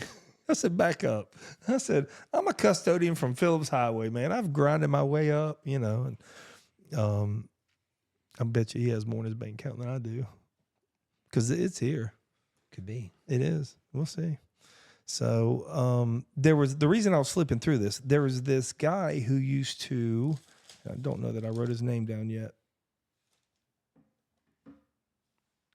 Okay, so there's this guy that teaches FBI. I'll put it in the comment section of this episode. I'll get his name, and I'll even put a link to this, because this is a 2.5 hour episode of a podcast, and they're talking about people and children and your most impressionable years. He talked around 8, 9 years old. Yep. So to me it's like 6 to 12 in that range. But he talked about there was 3 things that a child deals with. It's he said these are the 3 things I want to know about somebody. How do they earn friends? Right. How do they? Here it is, right here. Thank you. That's what's in your notes. Yes. How do they react to conflict? Right. How do they earn friends or earn rewards? He didn't say make. He said earn. And I found that very interesting. Right. And the third was really interesting to me. What do they do to be safe? Interesting. So, and that can be for a very comfortable house that may have a little bit of problem and issue. And all of a sudden the daughter learns, problem resolution is being a little more quiet and just let it blow over. And all of a sudden she gets older and she marries, Right. and he takes you through this. And he's he's got a PhD and he's much smarter than me. And I will get his name on here. But so I started going through, what did I do to be safe at 8, 9, 10, 11? It was a neat journey. And we're going to do some shorts on it. That's interesting. I know one of the things that I took away that I've kind of discovered in the last couple of years was that I handled a lot of things the way my mother did. With my dad having a temper, mom would kind of be quiet, let it blow over. The example you just gave, right? Let it blow over and then kind of clean things up afterwards, and avoided the conflict because the next morning it never happened. Because there wasn't, right. And it was temporary, and it was kind of, it would build, there would be something. A blow up. And then it would settle, and okay, we're all right now. The storm's gone. Okay, Yeah. good. We're moving forward. We're doing our thing, but didn't learn from that. I didn't learn how to have that difficult conversation. I don't know where my clear communication came from. Yes, I guess it was David Cottingham. I guess walking with him and walking with the man and putting pen to paper and doing work about looking at all your faults and no one else is keeping what we call your side of the street clean. Right. And that was a whole nother journey, because I can pick you apart. That's a great exercise. Wonderful exercise. And I'm sure psychologists, and eventually I'll get people on here as we grow, hopefully, and build some validity. And you bring that. So thank you. You don't think you do? You're Because welcome. I don't know. I know. or maybe I just put that It's on just you. what I've learned. I mean, I don't know, good, bad, or indifferent. It's, that self-reflection is a big deal. Be honest about it. Don't be afraid of it. If you really want to change, to improve, to be better, you gotta be willing to, take in the feedback, good, bad, or indifferent. I have to be able to look in the mirror and really know Right. what's wrong with me. But the problem was for me is I couldn't see it initially. I didn't have the skill sets to be able to tell what my faults were. So it took another human being, and that's what you're talking about, mentors in my life. Absolutely. And there isn't, like, in one of your other episodes, I heard you asked somebody about mentors, and I was thinking about that. And I'm like, it's not a mentor. No, it's not. There's a conglomerate. I don't think about the minions, bad example, but there's 1,000 minions. Well, there's 1,000 people that I've come in contact with in my life. Take a little piece out of, Okay, that's creepy. here, what to do, what not to do, because you're not learning. This isn't That's what I do. we're not a Padawan learner in the Jedi, right? You learn Yeah. everything from the master. Well, Yeah. no, there isn't a master. There's thousands of people that we cross paths with. You learn what to do or what not to do based on every one of those interactions. Yeah. So what are you going to take away from it? What can you learn from it? Something goes sideways in life. What can I take away from this to be better so it's not a waste of time? Do you have a daily routine that you run through that in the evening or something where you ever review your day? I have two routines. The morning routine to get the day started, and I've been working. That's evolving, mostly pretty. Mine set is though. too. I do about the same things every morning between 5:15, 5:30, and about 7 o'clock most of the time when I start working. Go through the same same exercise. Exercise is feed the brain, listen, read, meditate. You into cold showers and everything yet? No, why? I have we have heat. Now I will swim at the pool outdoors and get out of the water, and it's 46 or 48 degrees Okay, outside, so- and it's cold and it's uncomfortable for a few minutes to Yeah. dry off and get dressed. Throw a sweatshirt and sweatpants on, and you're fine. Can you tell a difference? Do you drink coffee right away or do you wait? Some days I don't even drink coffee. So you're not like have to have a coffee. I don't. That's pretty cool. Some days I do. Some days I that's the first thing I do. Other Yeah. days it's 10 o'clock before I have my first cup. Today was one of those days. That's how my intermittent fasting goes. I allow myself to adjust. Even my sleep cycles adjust. Recently, I was like popping up at 3:15 every morning, and I did it again today. And then all of a sudden, it's like a clock. It'll start shifting, and I am a night owl. Are you an evening? Or are you a go to bed and you like your sleep? I try, well, I like sleep, but since I started working out again and taking better care of myself, got back in the pool, started swimming, almost 2 years ago. My sleep log will tell you I sleep 5 hours and 48 minutes a night. That's what I averaged in 2024. I sleep hard. I just don't sleep a lot. Yeah, but you can get to REM pretty quick. Yeah, it's like an hour and a half worth of REM sleep. Okay. Maybe an hour deep sleep, hour and a half of REM. I mean, the watch tells me Yeah, all see, that. I don't I'm not wanna that know. smart. This thing tells me. I think I keeps went to track of bed all at that. 3:30 this morning, and I probably woke up at 7:30. No, Yeah, did you fall asleep before that? No. And wake up? No. No. No, we were watching a movie, and then I was gonna say, what's running in your brain from midnight to 3:30? I'm up every night from that time frame. nobody can get a hold of me. Well, very few are awake to get a hold of me, and it's my peacetime because all day I'm being pulled in, and you would understand this, being pulled in a million different directions. So I love early morning and I love late evening. Okay. And I even enjoyed that as a child because there was times in my life that it was chaotic even growing up, Right. and I enjoyed being up early morning. And I was up early morning then, but most of the time that was to be in a pool somewhere. That wasn't, the fresh smell of chlorine in your lungs and that sort of thing. But today I enjoy, like, there are Sundays I'm up and I'm on River Road watching Right. the sunrise because I'm there at, half hour before sunrise, get a walk, I don't know, hour and a half walk or whatever. Now, when my body's tired, it'll tell me, and I'll crash. And just go. Oh Right. yeah, I mean, I like power naps. I So couldn't stay up till 3:00 if you asked me to. yeah, I enjoy it. 11 yeah. is late. It's not every night, but I'm 2:15, Right. and then I'm if I get 3-4 hours, I'm pretty good. Yeah. A little less than 6 is what I average. But, there are days then all of a sudden it's 7.5, and I don't know where that comes from. But I'm I a just guy. chalk it up to, I must have needed it.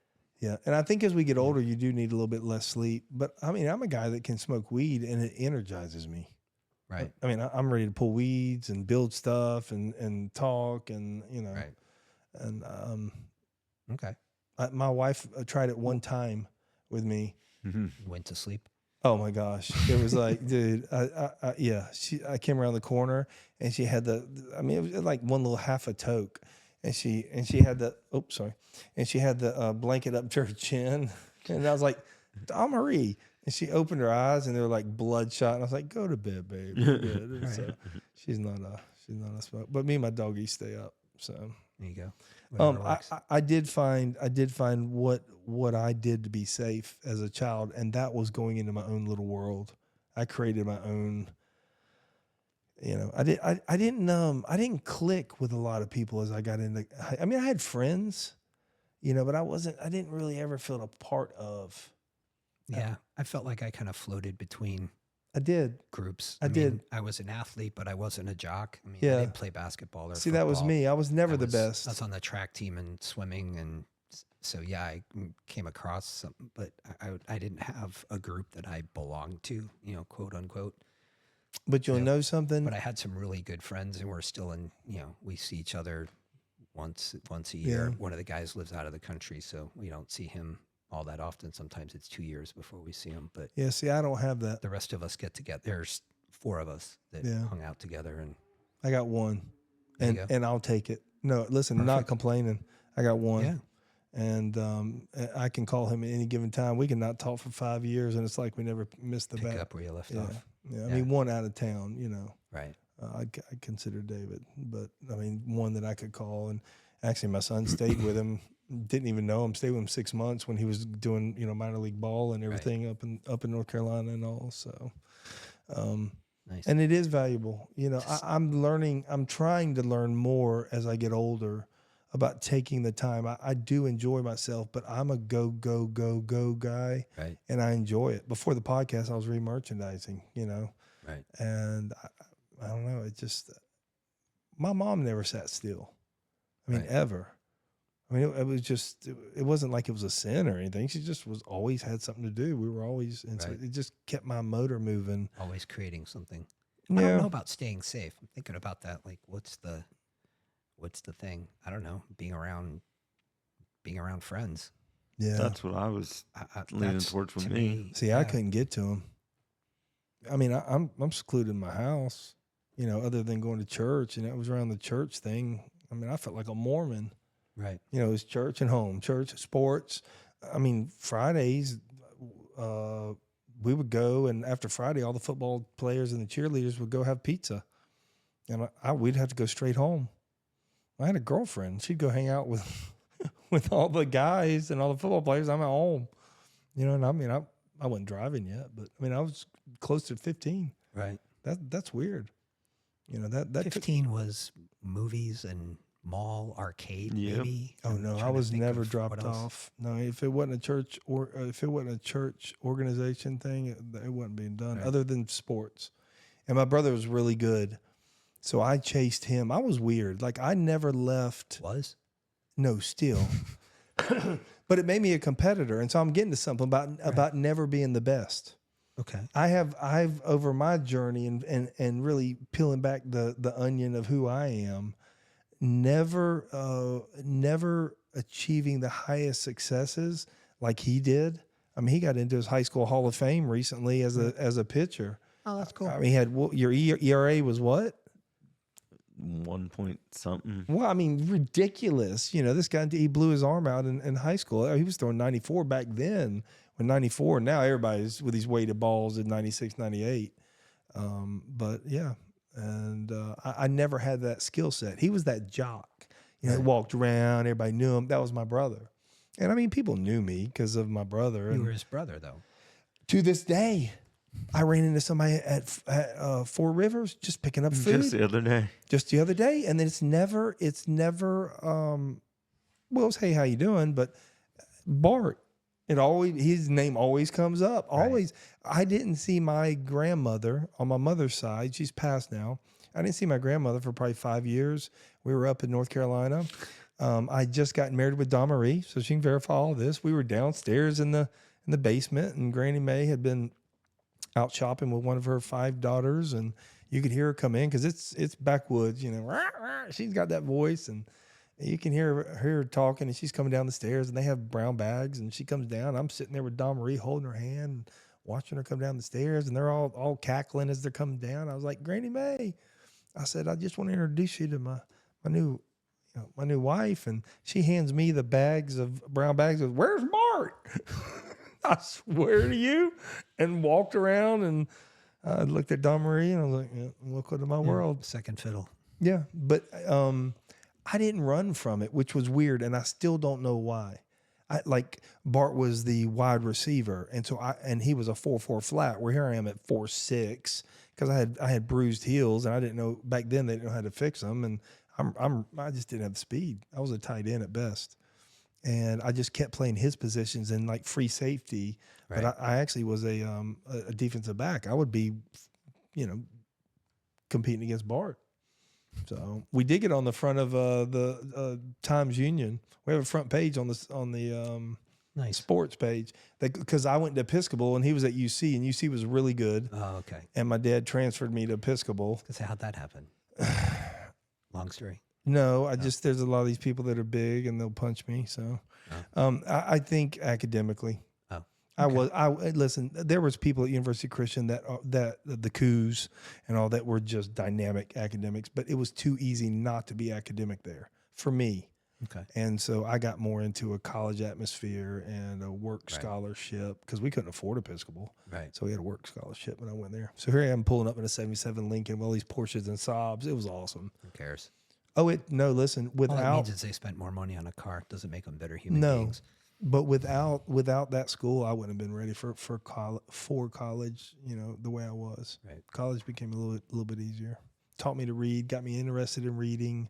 Right. And over at UC, I just was, trying to find my way. I was young. I probably would have found it. But anyways, so I got pulled over, and so we were called they did an article on us, and it was called the Battling Blankenships. And it was the dumbest interview, and half of what they printed I didn't say. And so all these UC guys, like one of my quotes was, "What's the difference between Episcopal and UC?" We still joke about it to this day.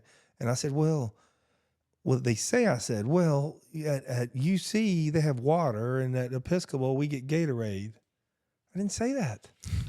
And I'm like, it just got spun, and so all of a sudden we got slaughtered. So they kept kicking the ball to me, and they would find me, and I wasn't the deep guy. I would be like the second deep. And I remember Champ Brown going, "There he is, Brett," and they would kick the high, and you could hear all my buddies coming. And they were trash talkers, and you could just hear them coming, and they were talking trash, and they laid me out, as many times as they could. So I got ran over a lot that day. But you know what? That's training for later in life. That's a small little snippet of high school and fun stories, but those lessons taught me something.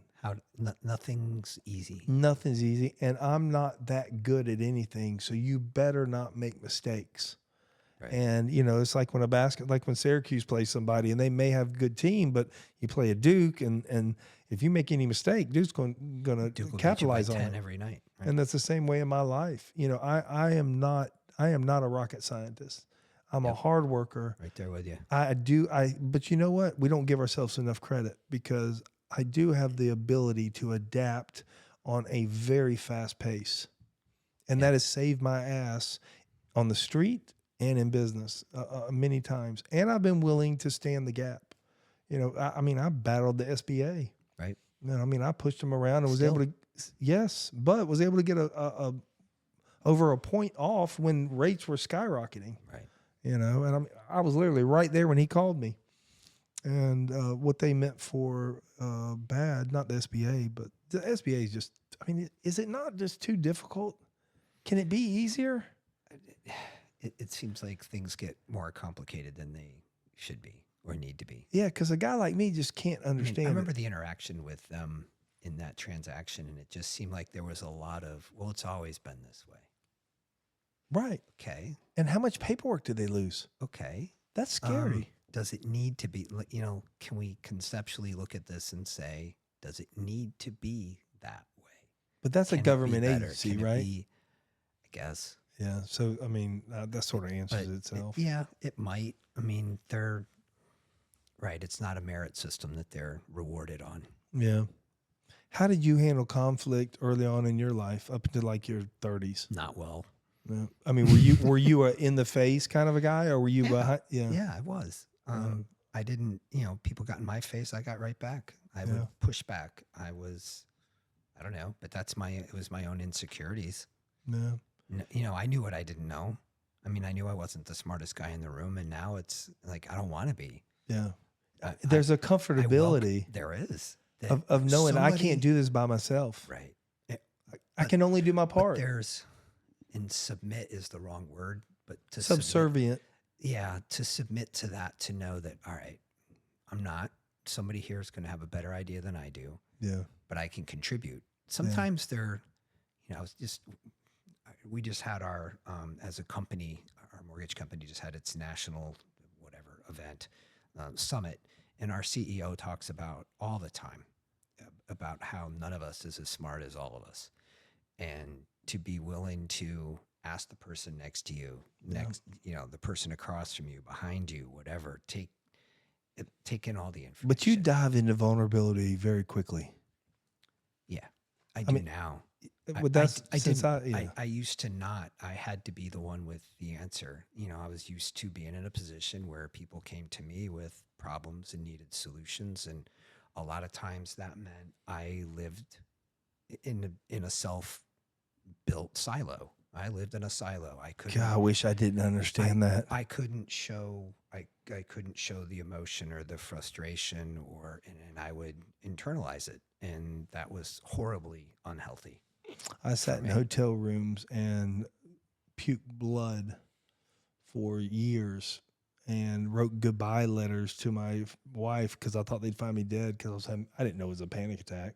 I'm having panic attacks, and I'm just, and I started drinking, and then all of a sudden that settled for a while, and then it didn't, and it created even more problems. It was, man, my health got so bad.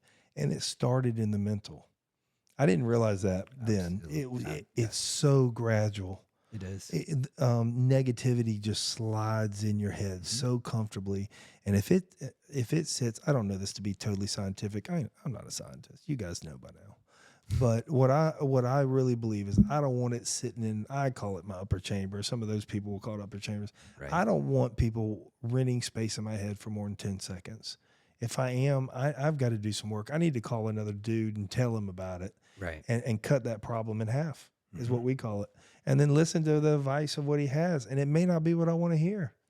Right. And then just sit. And then if I do that, if I'm really searching for the right answer, that doesn't mean everybody's going to be happy. My gosh, I got people that aren't happy with me. Sometimes it's just the best answer that's available. The best answer. You said it so perfectly. We gather the best information we can. We make the best decision we can, and then we are willing to live with the consequences of that decision. Right. And if it's wrong, and I've said this a lot with David, I've said it with a lot of people that are in this industry, I allow myself to change my mind as many times as I like. Some people would call that wishy-washy, which is what gets back to what we joke about a little bit. But that wishy-washiness has allowed me to make some really good decisions and to avoid some really bad ones. Because when I get new information, I'm allowed to adjust my mind. You can pivot. You do that really quickly. I have to. You do. Thank you. You keep failing forward. Yes. Emmett Smith was the first guy that always fell forward when he got tackled. Right. It's and I got to give our CEO credit, Chris. You George, feel free for that. to. And the company, you're allowed Well, to. we all work for Christopher Matthew George. That's where the CMG Home Loans comes from. But Chris George always, don't make the same mistake twice. I mean, learn from it. Go make a new one. Go make a new mistake because you're trying something new. You're expanding a boundary. You're pushing a limit. You're pushing beyond whatever you were comfortable with. The old get uncomfortable with being uncomfortable, or get comfortable with being uncomfortable. But just the fail forward. So that just means don't quit. Yeah. Don't stop. Yep. Yes, it's hard. It's difficult. It's whatever it is. It's not what you wanted. It's not what you were hoping for. Again, go back to the expectations. If you strip the expectations out and you keep moving forward, it's amazing how much healthier the outlook Mentally. is. And the mental health improves the physical health. And we didn't even know what that meant when we were And young. if you take care of, No. but if you take care of your physical self, the mental health is easier to work with and to reflect, explore, learn from. There's a lot of smart people in this world. And when I finally admitted to myself that, all right, I need help. I can't do this on my own. I'm building the silo around me and I feel stuck and trapped. And where do I go from here? How do I speak up and improve a situation? It's difficult. It's really hard to do. But when you do and you don't carry the anxiety of questions unasked, thinking I have to have all the answers. No, I don't have to have all the answers. There You just it have is. to be willing to ask. There it is. How much anxiety falls away when you're willing, Right. when you start doing that and ask, friends, coworkers, colleagues, people you can collaborate with. I love my youngest son has, he calls me with questions once in a while about his car or cars. Had one that he was working on for Right. a long time. Well, details don't matter. But at one point he's like, well, I talked to this friend, I talked to that one, I talked to this other one. It's like, he's learning how to collaborate. Yep. Hey, not every mechanic has the answer to fix every car. So what do? You talk to colleagues that may have worked on whatever make and model or whatever that is, and you get their input. Hey, I understand what I understand, but what can you tell me? Where can you? And that collaboration, I think, is gigantic. When you first started CGM, correct? CMG. Sorry, CMG. When you first started with them, was it small enough where the owner was a mentor to you? No. Okay, so He has never been a mentor. I've never actually talked to Chris George directly. okay, got it. But the culture he creates, and our company has grown, oh my God, 300, 400% since I've been there. But the culture is still small business. How's he keep it? I've tried to figure that out. So after our last, we have this all hands call where he talks to the whole company. Well, management does. They talk to all of us. And the guy who led before him, good speaker, but you feel like, well, he's talking to the group. Yeah. And then Chris gets behind the microphone and you feel like he's talking to you only. Unbelievable how he does it. I don't know how. He's vulnerable. He will tell you at some point, well, they don't want me to go off script. They being the management, the management team. I love guys like and that. he goes off script and gets very real, very direct, very honest. Authentic. Yes, authentic is the perfect word for it. And you feel like he's talking to you, not to the group. And that ability it's amazing. And he'll tell you, I about flunked out of high school, not the smartest guy in the room, but he's the best guy in the room with other people and bringing people together. He knows he can identify smart people, and we have them all over the company in leadership roles. And Good recruiter, good at retaining, he's an amazing leader. He's not a manager by any stretch. No, because he doesn't. Nobody manages. Right. He's found this amazing team of leaders. And if you look at my LinkedIn profile, it's a who's who of dead mortgage companies. Companies don't exist anymore. They were not a business for a reason. Bad financial decisions, poor leadership, whatever it was. I've been here 6.5 years. I can't imagine being anywhere else. Wow. Best company I've worked for. Wow. That's fun to go home to. It is. It's nice. We get recruiting calls all the time. Sure. Because we're, I don't know, if we're the largest, maybe the second largest privately owned. And that's a big deal. He's the only guy we got to keep happy. We don't have shareholders and a board of directors. Well, there's a board of directors, but Right. it's not, the bottom line isn't what's There's most investors though. Would you imagine? He just Chris. He's the only from the shareholder. ground up. He grew that He's thing. the only shareholder. Started in his kitchen, garage, wherever, Wow. 30, however many years ago. Whew. Wow, And- that's impressive. And tens of billions of dollars in production. And what is his full name again? Christopher Matthew George. Named the company after himself. His dad said, "Well, you better be careful about that." And you better be good. Right. That means something. Seems to work out well. He put the family name on the line, and it was all started by his reputation was treating people right. Put the customer in the right loan. Period. It's not about our bottom The line. ultimate- Or about There it is. if you help enough people get what they want. Guess what? You're gonna do pretty well. You're either it's which came first, the chicken or the egg. You're either going to chase the dollars or you're Eggs. going to chase the experience. Eggs don't lay chickens. Eggs don't lay chickens, so it was the chicken first. That's my answer. He just solved it. I don't know. I don't know who said that, but when I heard that, I'm like, that makes sense. Okay, So I'll run you with let that. it go. I'll run with that. Okay, I love it. That is some really powerful stuff, and the vulnerability and the authenticity is what makes Yes. people willing to follow a leader. And and then like personally, if you over the last few years, people that I've talked to that opened up to Right. and talked to about different things going on in life, those relationships are 100 times better because of just a little bit of vulnerability. Yeah.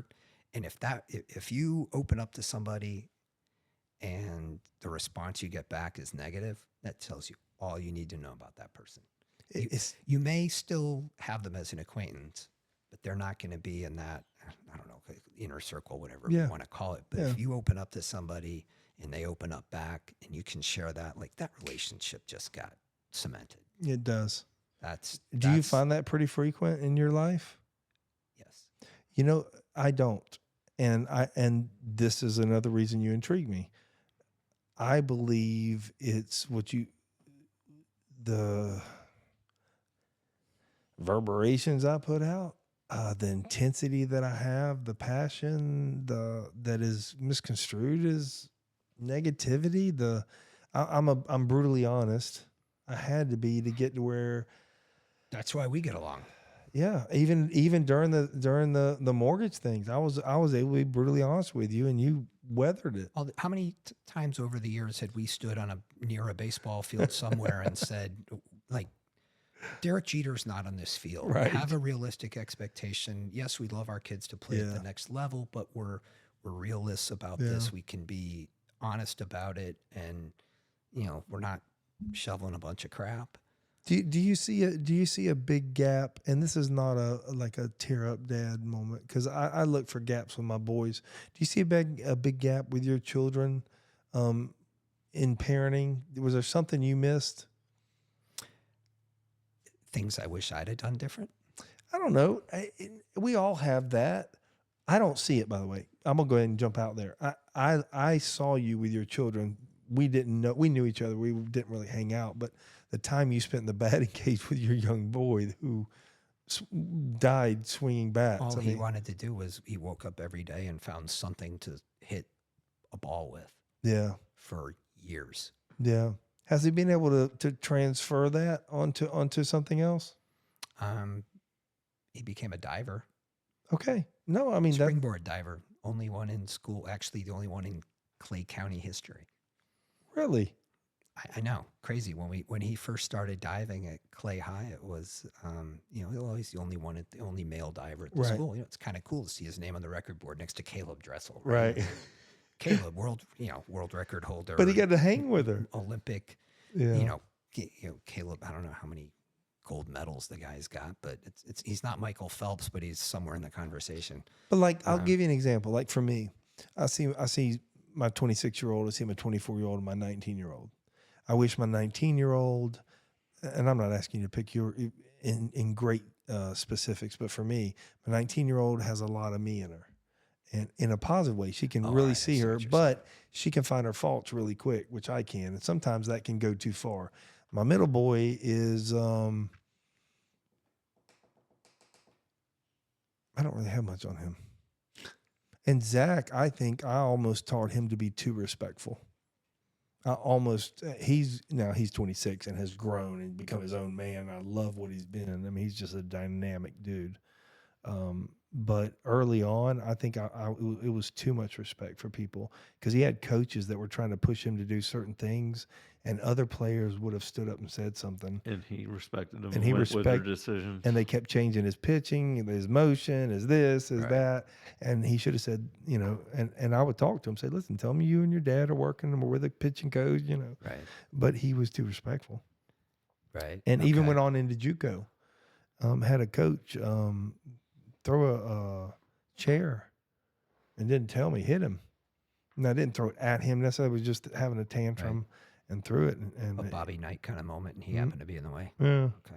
He handles conflict really well. And he handles it. That's an art form.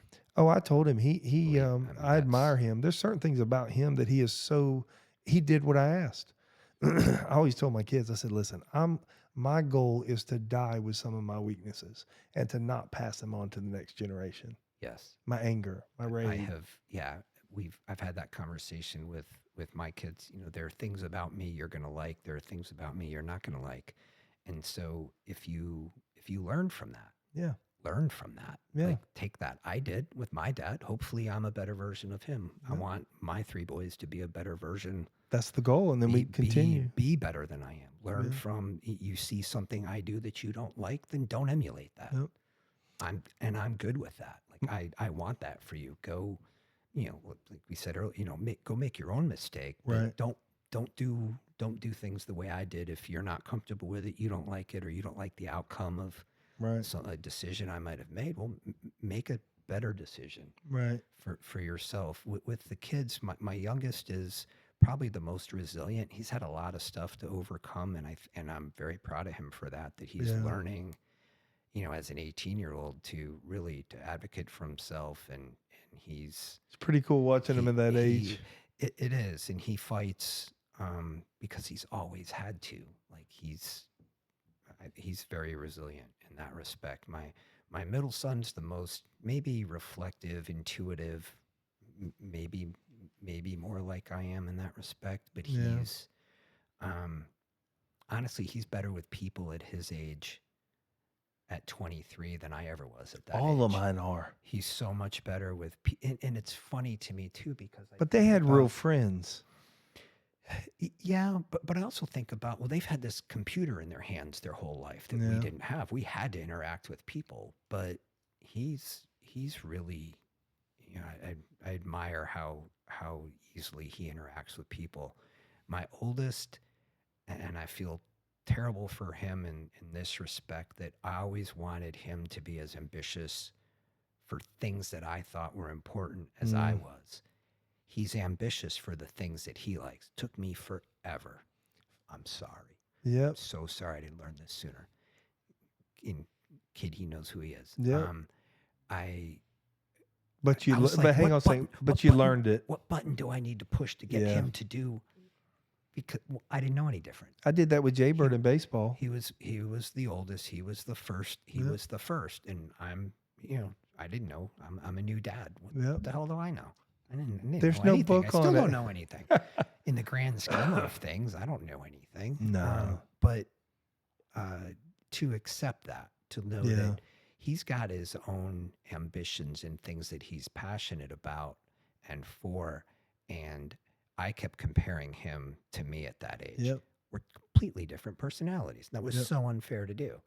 But to know that today, and you get time to fix it. Our relationship's on good footing, but it's not because of me. It's because of his patience with me. It's gone the other way around. But in a strange way, here, take something positive out of, like, all right, that could be horrible. Well, but he learned that because of me, in spite of me. Yep. He's learned how to do that. And I think that's My daughter, good. My- I hope. my daughter said about Zach, we were just talking, Bam wasn't there, and she goes, he is the most genuine person I've ever met.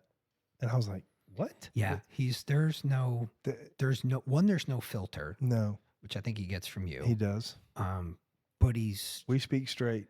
he does, but Can get us in trouble sometimes. right. And I saw him interact with my youngest son at one point when they were, my youngest was pitching and Yeah. Zach was willing to help out. And Yep. I think picked him up in a Camaro or something. he did, and he loved that ride in the Camaro and the day at the ball field and stuff. And he was cares. just as real. Yeah. Like he said yes, and he was all in. He didn't just, yeah, all right, I'll do it because it's one of Yeah. Dad's friends. Blah blah blah blah blah. He didn't. He's He it's was pretty cool. very real He about is. that whole experience. Jay It's Bird, I wonderful. do know, my middle boy, he has the ability to just ebb and flow in life.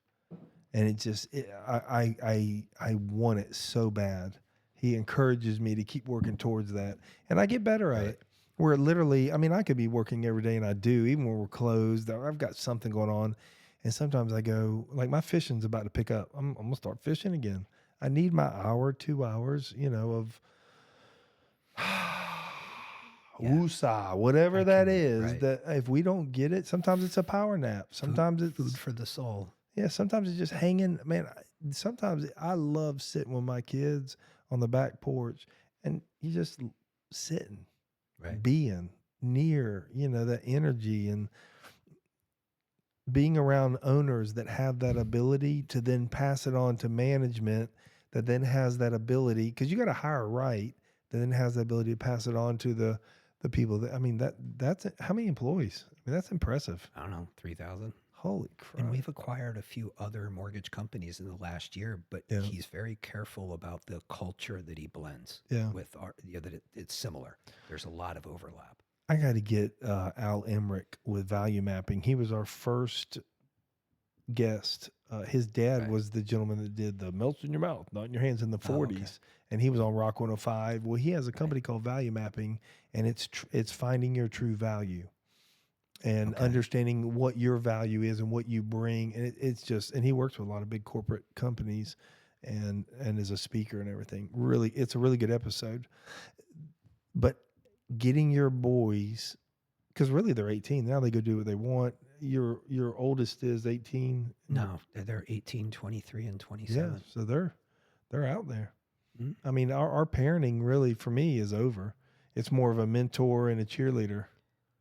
Yeah, Because I mean, I don't give advice unless they ask for it, right. because they're not going to listen anyways. At least Yeah. mine. Or they'll do the opposite. Yeah. But which is you know what? okay. That's how I That's learned. their choice too, right? As long as you're willing to live with the consequences. Took me a long time to accept that. A long time. Are you do you long to be a grandparent? Yes and no. I got a taste of it, as much of a taste as I could get. Saw my niece with her boys a few years ago. Got to spend some time with them, and just the overwhelming feeling of, wow, this is really cool. Because I remember driving to the hospital 5 hours in the snow to see my sister the day after she was born. Yeah. And like I watched her grow up, and now she has 3 boys now, which is really cool. Because we have 3 boys. But no, I don't have that yearning Yeah. for it, but I got a taste of it watching her with her kids, Yeah. her and her husband and their boys. And it just looks so much fun to be. Are your boys close? Do you get to see them all? Yeah, 2 of them are right here in Northeast Florida, and the other one's in Southwest Florida. Okay. See, mine are all over. Yeah. Well, Except- I don't know whether that continues or not. Yeah. I know Kyle's looking for a better gig, so who knows Yeah. where he's going to land. And That's good. Are you ready for that? I want them to go That's me. go live your life. Don't stay here because That's me. mom or dad are here. I mean, Yeah. do your thing. Go Yeah, where you're chase your dream. right. Yeah, we always call it dream big, work the details. And Okay. there's a lot of truth to that. You can I dream think big all so. you want, but if you don't live in the now and the next project and the next thing. You better close your processes right if you ever want to get into upper management, the next level, Right. and and if I don't do the little things right, and what do you know, it's biblical, Right. So he gives us that what we should do in little things. Or I'm gonna butcher it. I'll put the Bible verse in the thread too. It's a great verse. Okay. I believe you. That which I do in little things, something like that. If you don't do, basically what it's saying is, if you're not going to handle the little things right, why would I give you big things? Right. And That makes sense. yeah, and I mean God, higher power, whatever, reverberations, whatever you want to call it, I don't care. But there's something out there that when I take care of my part, and then I'm reaching out to others to the best of my abilities, there's a magic in that, Right. and I think there's growth, there's learning, and I got 3 tonight, and that's all nuggets. Oh.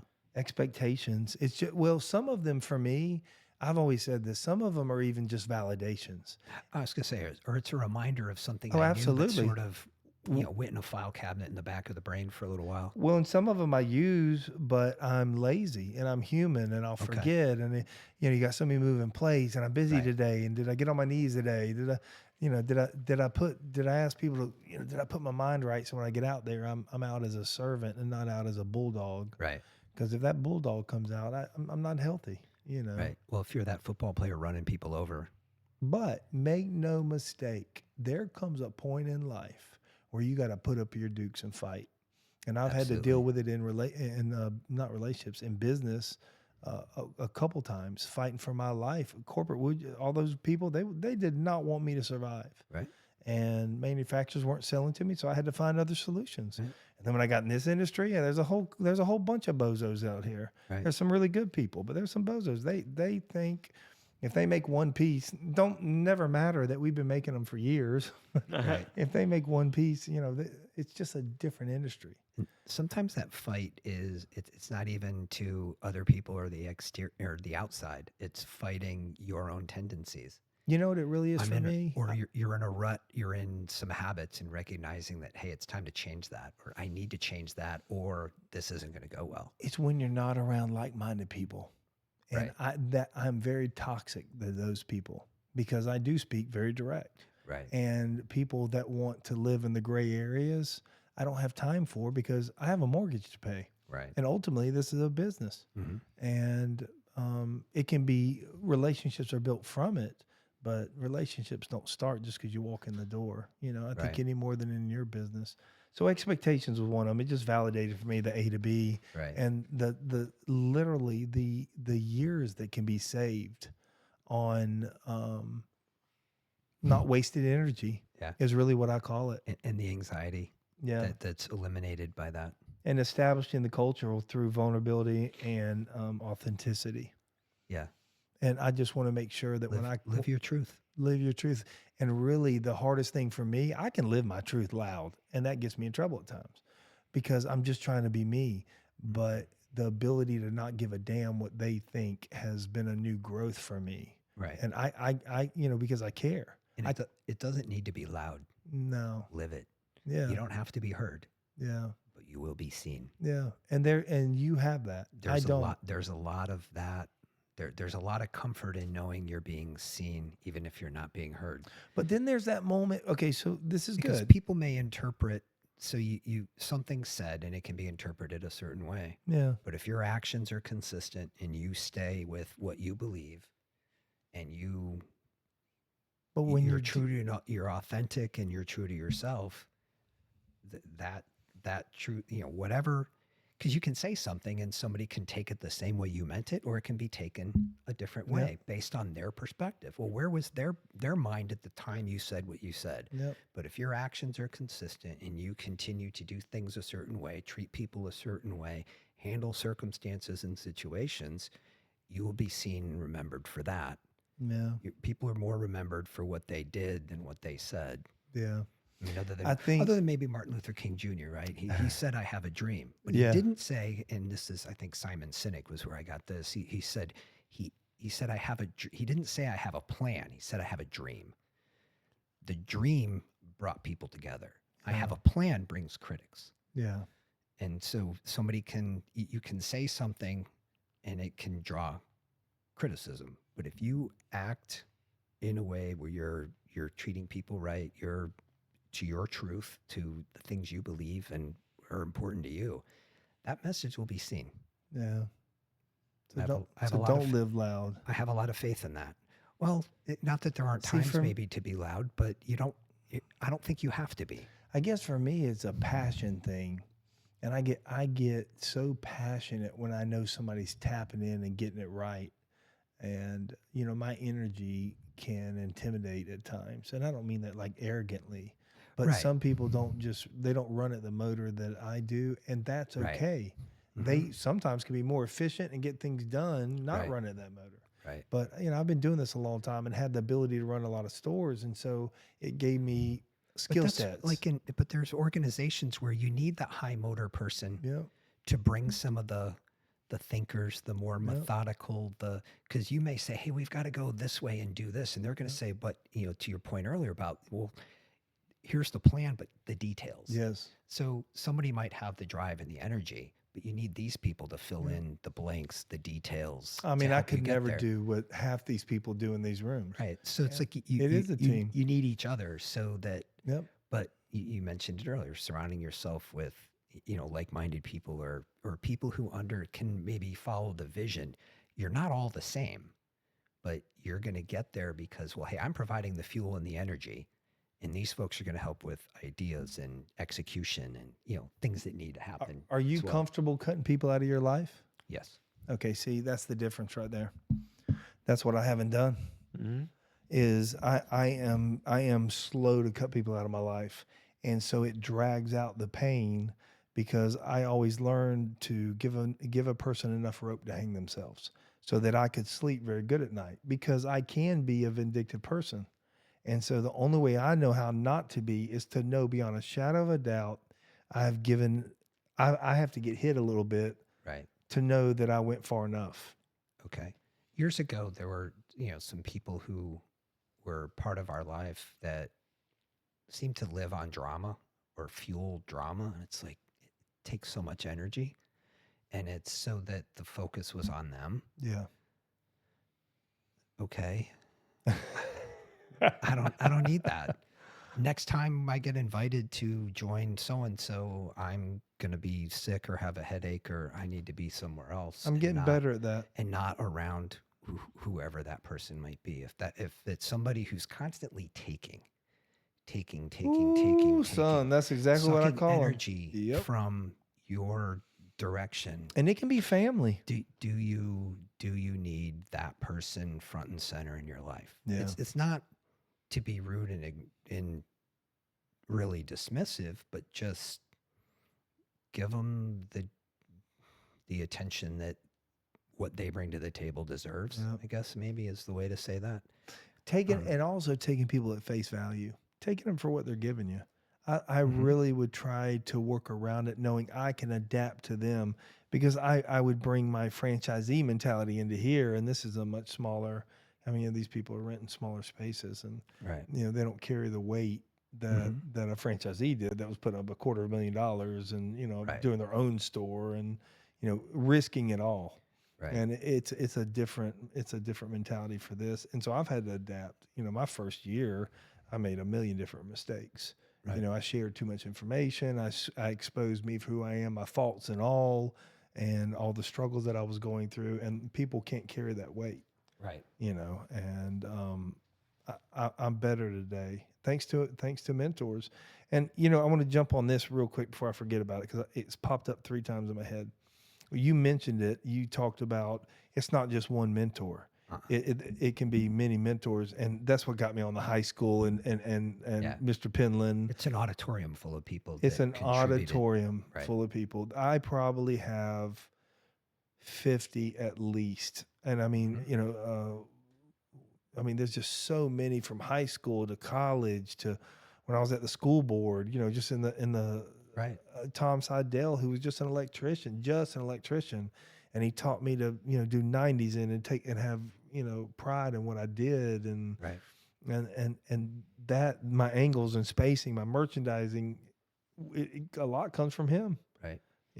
because customers, I don't care whether it's mortgage or here, they don't go with people until they know that person, they don't care what people know until they care how much you care, till they know how much you care. Right.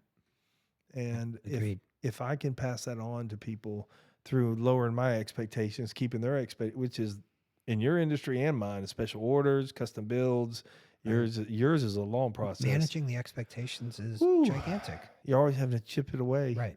Even mine, I would have to do, self-maintenance on that. It's a long journey. Right. And, think about it now. So there's tariffs on Canadian lumber. So if any of the stuff that's Here it comes. here is built with Canadian lumber, now there's going to be a change in the supply chain. And the likely, Mexican. Right? Well, that too. Yeah. So if something globally changes, it can affect things right here. So now it affects costs. It can affect delays on delivery and delays on inventory, delays on orders. And So watch this. Dave, how long ago did I start adjusting? It's been a while. Huh. I saw it coming. Yeah. So I began to adjust knowing that if he wins, where do I go? where do I go? If he doesn't, what do I do? Yeah. Either way, this way would have covered either way, because if she'd have gotten a hold of it, our economy would have Plan A, tanked. plan B, plan C, right? So Yeah. you start, making adjustments. And so, and then when they get back to the Mexican and they get right, all of a sudden Brazil may become an option again, because in the 90s, Brazil was where everybody, right. we imported a ton. So Interesting. thank you so much What's for. the third thing? Okay. Sorry, you said there were 3 things. I did. It was a human behavior thing, because hang on. Sometimes my notes, it takes me a day to go back. Well, I've noticed just sitting here, you don't write from top to bottom on the page. No, You seem It's to write in all over no, the but the writes in lines circles or something. No, this is good. It works for me. He'll It's my take brain. notes and look at me and be like, I have to explain it to you, though. Right. You wouldn't get this. It was the processing the decision. It had something to do with the processing your decisions. Oh, gathering the information. And Yeah, there it make was. Okay. There it was. All right. That was my third validation. And here's the fourth. There's actually 4 now. Okay. I do this. And so it was really interesting to hear you say this. What's that? And Dave's heard me say this many times. I try to always take one thing from every experience I deal with. And I don't. I fail. Right. I have bad days. I don't give a damn about you some days. And Right. I don't want to learn anything, but somebody has a more even demeanor than I do. I've thought about you often in conflict. I'm like, be Mel, be Mel, be Mel. And I failed a million times, but it's gotten a little bit better. Even with my wife, we had a disagreement and it was much more calm. And Okay. not that I'm a screaming, raging lunatic. I mean, I have a angel of a wife, so there's not much that goes wrong, but I can get, if my expectations creep up, I'm in trouble. Okay. And so that's something I have to deal with on a regular. And so it's just a reminder for me Right. and for those that are watching. I mean, if they can get those 4 things. Sounds easy. Oh, It's a practice. and another old timer that a mentor of mine said this. He said the idea of this is simple. Right. The implementation of it, Yeah. The execution of it it is all hard as can be. Right. And I think that's really anything worth getting. It takes time.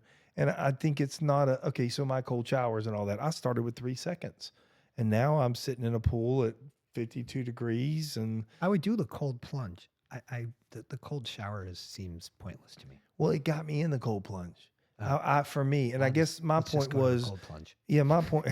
Well, Give me that- 42 degrees for 6 minutes. just or went A to something, I'll B. be good. Yeah. I was dealing in C. Okay, it worked for me on that one. All right. I mean, I was scared, and it really is your expectations of how cold it is, especially right now. I think it was like 61, which is still cold. I mean, what'd you say it was? It was The average spring year round is 72 degrees. so the average spring that people go to is 72, 72 is nothing. but it's freezing when you get in it. It feels freezing, but I know. Have you ever been in this Kentucky? No, but I've been in plenty of pools at 72 degrees for. No, you got to go on the Ishintagni.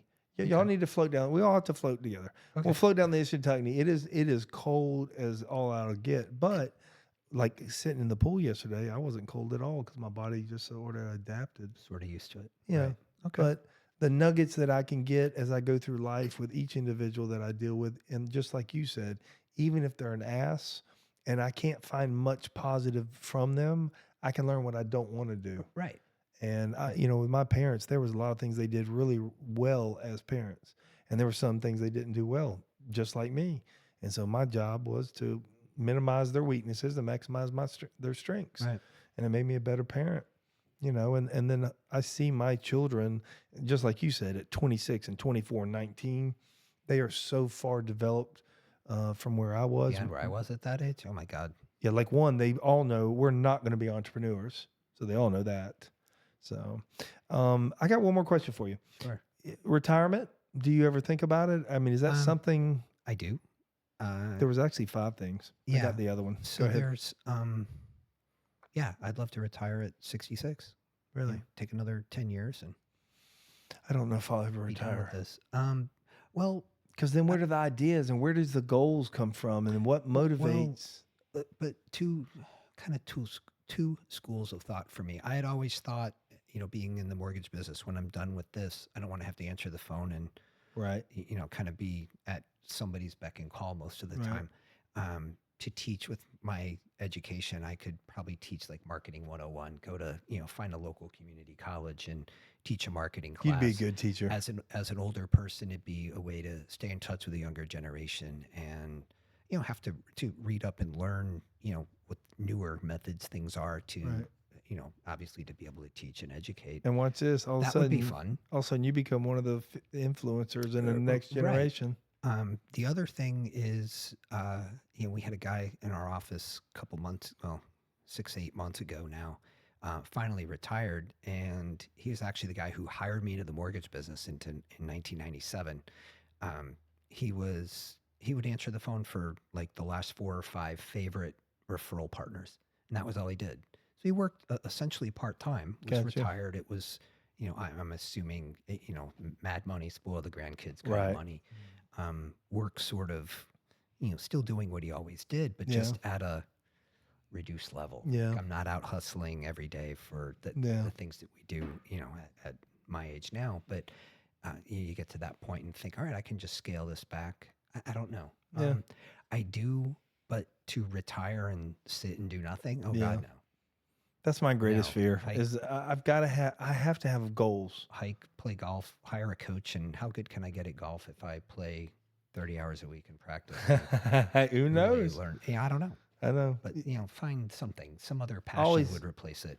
Always get into the uncomfortable. Right. You always got to always be pushing yourself. Yeah, to continue to learn, expand the mind. Yeah. Yeah, always. Otherwise, life gets stale and boring. Mel Siebold, got it right on that You one. did? With SMG. CMG. Dang it, Nah. Chris. That doesn't mean I don't respect you, but CMG Home Loans. CMG Home Loans. Thank Right. you so much for your time. Thanks for having And me. it wasn't just the business side; it's really the personal side that interested me. I talked to him about it a couple times, and Okay. I think you're going to be able to help people. There'll be people that watch this, and they will gain the nuggets. I hope so. If you take one little thing away, then great. We only got to touch one. That's it. That's all I'm looking for is Sounds that good to next me. one. Hey, listen, if you like Works. this, if you like what you hear, share, tell your friends about us, subscribe, like, Right. and we'll see you on episode 15. We got Sounds a good. youngin' coming with long hair, and he's going to tell us about how the new age is thinking. Is that right, Dave? Or did I just blow it? No, that's pretty close. Nah, he's a good man. He's Brandon. awesome. Yeah, we're But looking it's going forward to be talking more to of him. a technical. Yeah, we're going to talk some technicals. We're going to talk how to get into podcasting and everything like that and wherever He's- else he wants to go. He's an IT tech for the University of North Florida. Yeah. Nice. Yeah. And he helped us with this. He's a phone call away for us. He saved us so many times before y'all walk in. We're fixing headaches. We had no headaches tonight. Nope. All right, folks, listen. Thank y'all so much. We'll see you on the next episode. Yeah, I learned to stay strong. Concrete in the dirt I was raised on. That was Know how good. to put in work, grinding all day. You know it's game on. My skin is thick as tough.